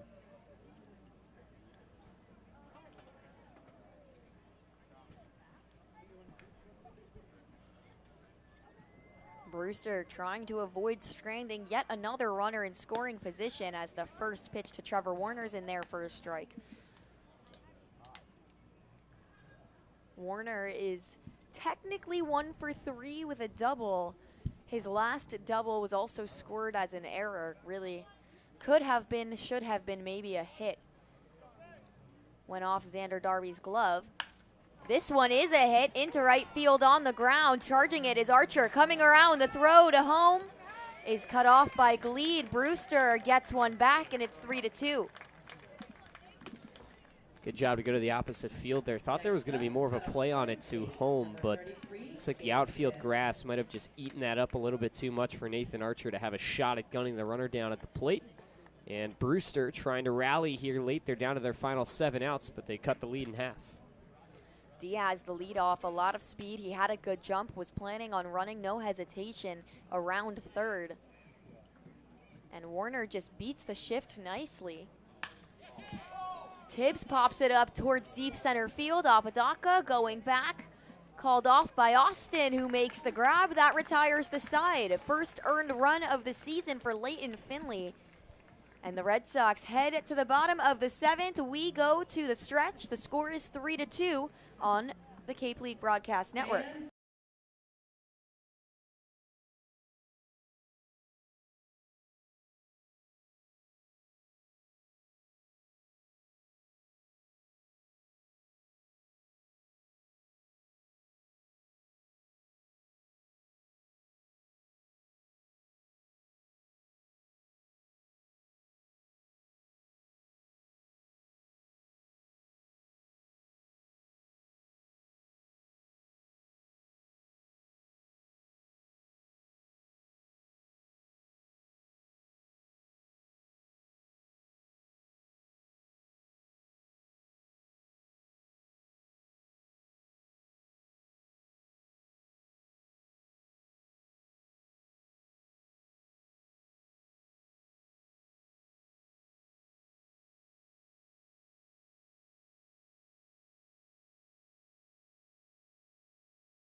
Dub Gleed, home run hitter, back up for his 3rd time around. He's batting in the 6th hole for the Red Sox, facing a new pitcher. It's Josh Sanders out of Texas Tech. Sanders, the righty, deals a first pitch foul by Gleed, just foul up the 3rd baseline. It's Sanders' first season of summer ball. He's a recent addition to the Whitecaps roster.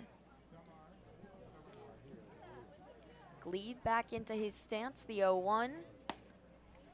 Clips the outside of the zone. There's about a 3/4 release from Sanders. Not quite a side armor, but not coming over the top either.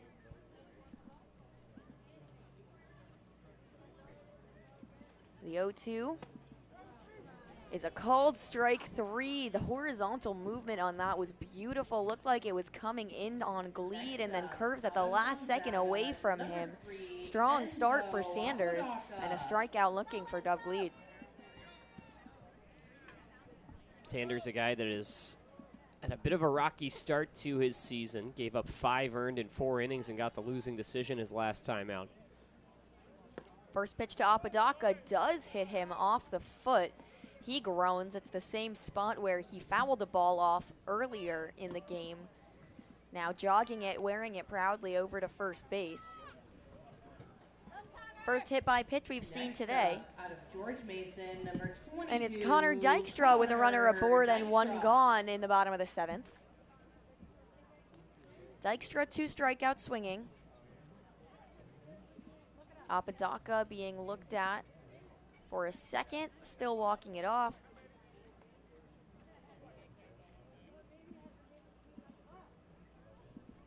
As his coach puts on his arm sleeve just to hold it, keep it safe. Apodaca takes his lead. Sanders swinging the arm. And Dykstra locked and loaded for the first pitch. A breaking ball in there for strike one.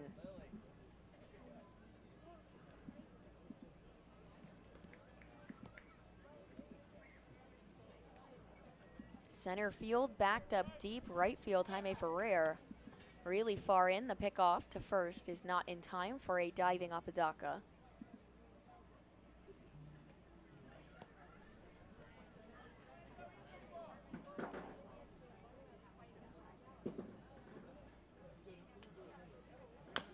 Dykstra chops it foul at the third base line, and it's another 0-2 count for Sanders.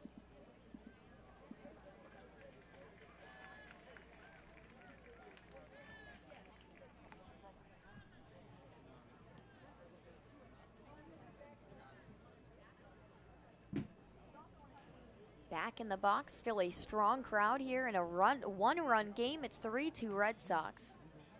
The 0-2 to Dykstra, swung on and missed. Another strikeout swinging. Connor Dykstra falls for the breaking ball. Huge curve movement on that from Sanders. Next up, out of Bowling With that Green, release, number there's so much 17, sweep to that breaking ball, and it Archer. compounds with the vertical break and makes it a very good swing and miss pitch.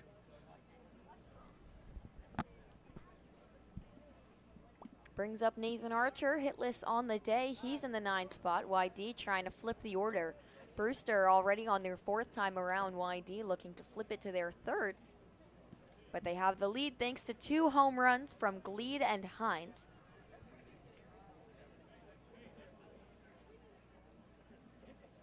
First pitch to Archer. On the ground towards second, could be 2. Instead, they go for 1. I forgot there was only 1 left in the inning. Nathan Archer out at first. That's out number 3.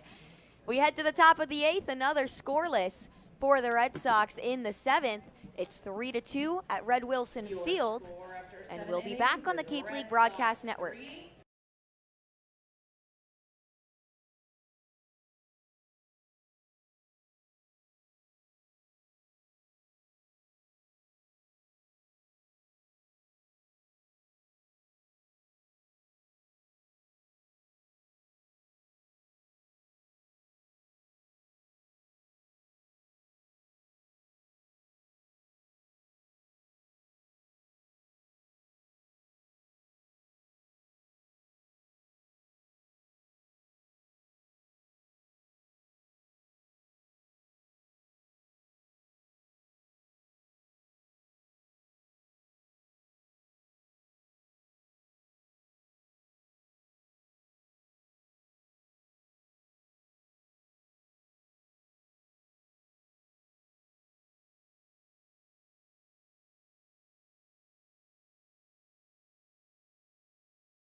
Out of Florida State, number 7, Jaime Brewster going 6-7-8 as Jaime Ferrer leads off in the top of the 8th. It's gone quickly after a lengthy first 2 innings. Brewster got one back in the 7th, so it's 3-2. A tight ball game that has been dominated by strong pitching from both sides. First pitch chopped up towards short. Vieira has it, the throw not in time, and Gleed can't dig it out of the dirt. A tough play from Vieira, momentum bringing him over towards 3rd, had to turn, and the throw just had too much arc to it. Ferreira runs it out for his first hit of the day. And Darby was coming across that, probably would have had a better chance than Vieira did, but it looked like Vieira called him off and didn't realize how much speed Ferrer had on the base pads. It's Ike Irish who's had quite the day of his own. 2 singles and a ground out. That last one, though, very hard hit up to Brady Day in shallow right field. Lays off the first pitch ball. Day was stationed perfectly in the shift.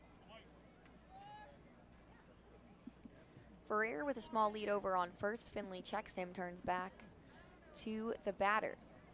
The 1-0 runs inside. It's 2-0.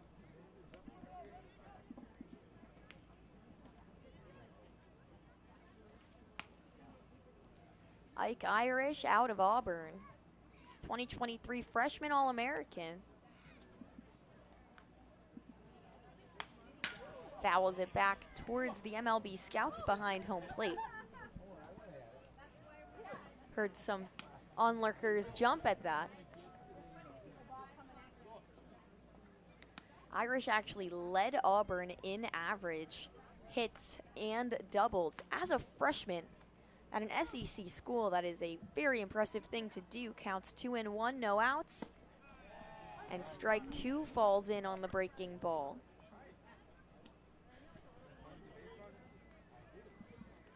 Ferrer not posing much of a steal threat at the moment. His lead is small. Arms stationary. Interestingly enough, the shift is not on again for Irish. The 2-2 up towards short, could be 2. Vieira flips it to Day, that's 1. And the throw, jumping catch from Galid. I thought that would sail over his head for sure. He doesn't get the out, but he prevents Irish from advancing. So Irish on first thanks to the fielder's choice. Next up, out of Missouri Vieira State, just a number moonshot 31, after his turn.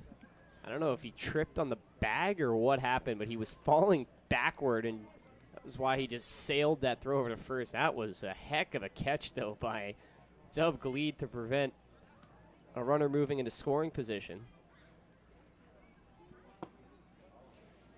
Leach goes golfing on the first pitch for strike 1. Now there's 1 out with Irish aboard. Replacing Ferrer on first. He's taking a slightly bigger lead than his teammate did. Outfield backed up. Apodaca shifted slightly to the left. The 0-1 almost clips him on the shoulder as he turns away, and it's 1-1. Whitey's got their guy who's kind of been the closer for Scott Pickler, Cole Hillier, out in the bullpen warming up. Might see him for the 9th if this lead holds up. Runner goes, throw from Dykstra is a dime, and he gets the runner, bounces just before the bag. Vieira scoops it, applies the tag. A really nice throw from behind the plate, a defensive effort for that second out.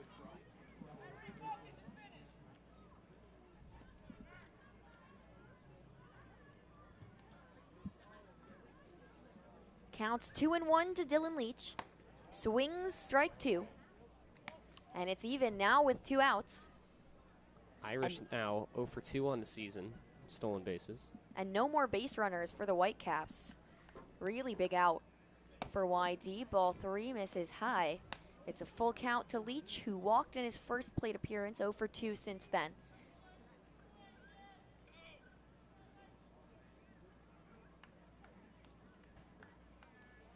The 3-2 flown out of play towards the parking lot.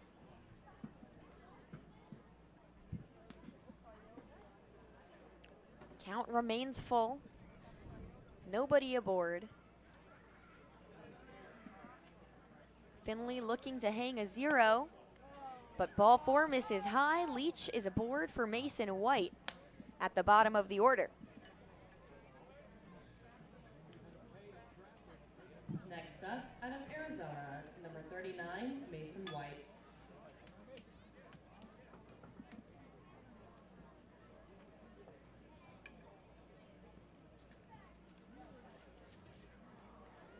Mason White 0 for 2 since coming in as an early substitution. Wiggling the bat for the first pitch, which is just outside for ball 1.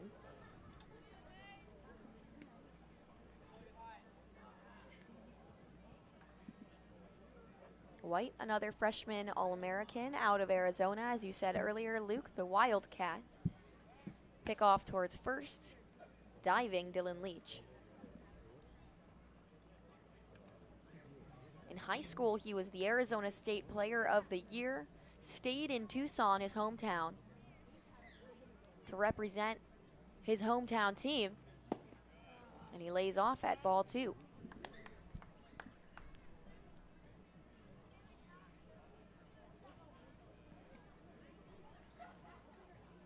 Followed in the footsteps of his father, who played baseball at Arizona. A couple other family members played football at Arizona.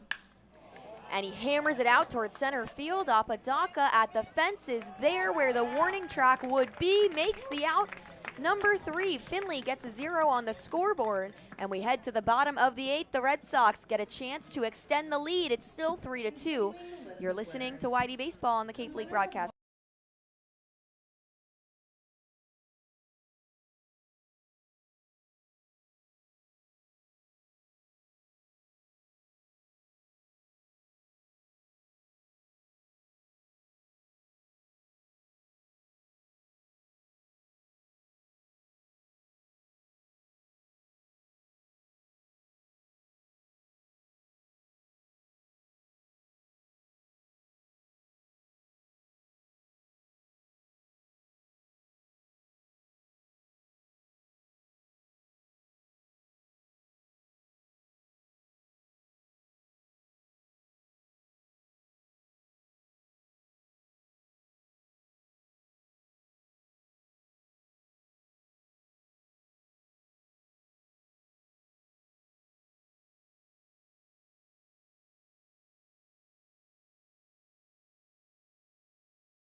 YD at the top of the order for their 3rd time around. It's RJ Austin, potentially his last chance to continue his hit streak.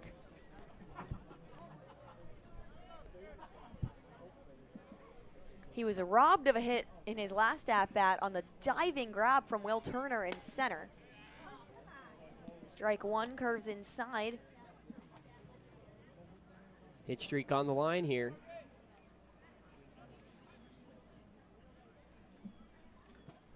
The 0-1 swung on and missed, strike 2.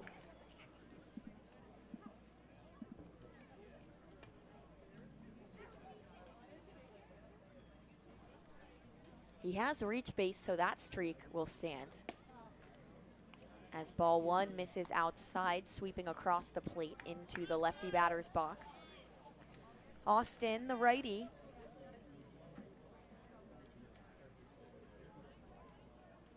Sanders delivers, and it gets through the gap into right field. RJ Austin comes up once again in his final at-bat of the day, and the streak lives on. Just poked it through the gap between first and second. Really satisfying to see that. 2 days in a row now where Austin steps up to the plate in the 8th, his hit streak on the line, and he delivers for the people. Yeah, just like a T-Rex arm almost. Kept his hands inside and just moved his bat at that ball. It was very slowly hit, just like the one yesterday, and found its way through. His hit streak is just destined to continue. Xander Darby 1 for 3 on the day. Pick off towards first, a diving Austin back in time.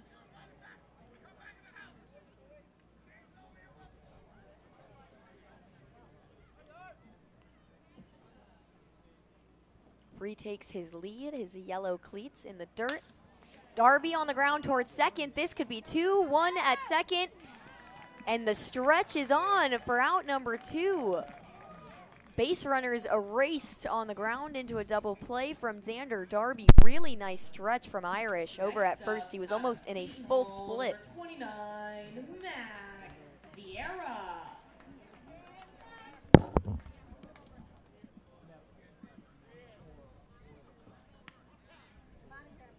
Max Vieira 0 for 3. He has a hit streak of his own going.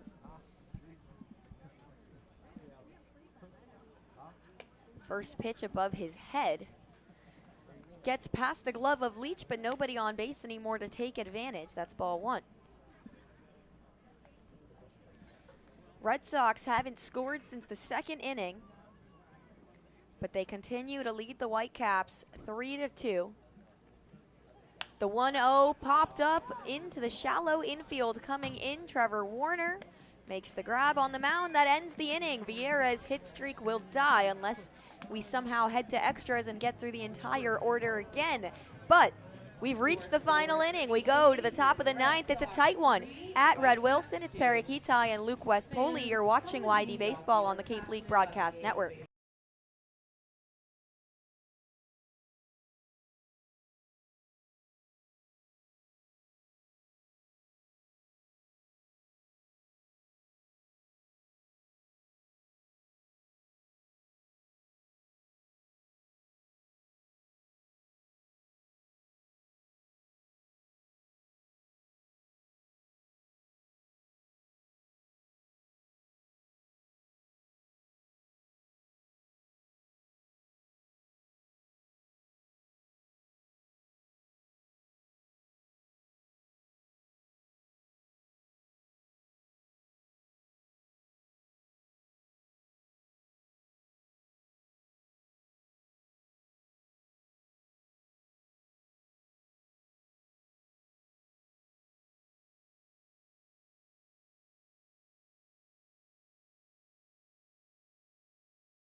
Yeah. Davis Diaz up for his 5th time around. Brewster has been making quick work of their order, but only has 2 runs to show for it. Diaz, the leadoff, had a double his last time around, his only hit of the day, and ball 1 drops below his knees.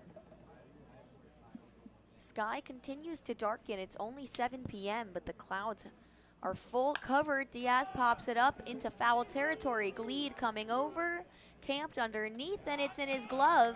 Out number 1 in the 9th. 2 more could end things as the Red Sox cling to a small lead. Next up, out of South Alabama, number 23, Will Turner. It's Will Turner 0 for 4. 2 strikeouts, a pop out, and a ground out for the center fielder. First pitch to him is fouled behind our heads into the parking lot. Hope my car is okay.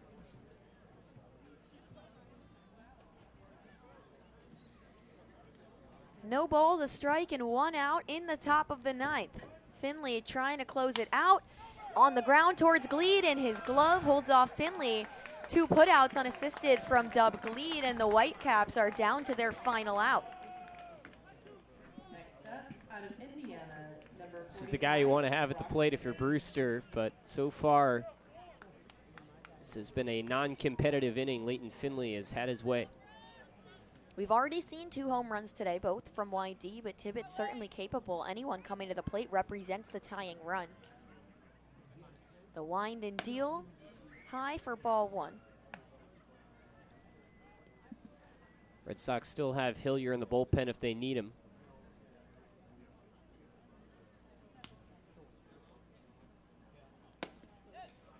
Ball 2 misses outside. regular infield again. The shifts seem to have lessened as this game has dragged on. Strike one hits the bottom of the zone. And it's a competitive at-bat for Brock Tibbs.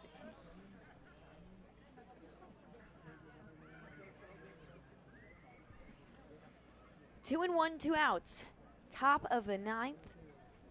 Finley delivers above the zone, ball 3.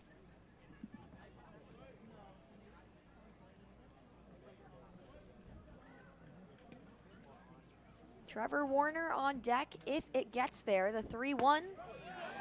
Called strike 2, bottom of the zone. Finley is not going down easy. And it's a full count. Tibbetts down to his last strike. Brewster trying to avoid another loss to the Red Sox. The kick and deal, swung on and missed, strike 3. Leighton Finley ends it with a sword, and the Red Sox win. Bouncing back from a devastating loss yesterday, they will stay in first place in the East Division. Another solid day from the pitching staff. 3 guys go 3 innings apiece. And the final score is Red Sox 3, Whitecaps 2. Strong win from this team, and great bounce back performance from this pitching staff. Struggled yesterday. It's been up and down. They've kind of been on or off at times this season. They were definitely on today, and the bats held their weight with a pair of home runs. YD certainly did not hit to the production we're used to seeing, just 4 hits from the team, but the power was there, and that's all they needed. Come away with the shallow victory. The Red Sox will be on the road in Cotuit tomorrow. First trip to Cotuit this season for the team, one of the last ballparks the Red Sox haven't played in. The last ballpark will happen on the July 4th at Hyannis next week, looking ahead. But tomorrow's game starts at 5 p.m. This one was a tight one, and the Red Sox will look to build another streak tomorrow. It's been Perri Kitei and Luke West Poley from our producer, Anna Tedeschi.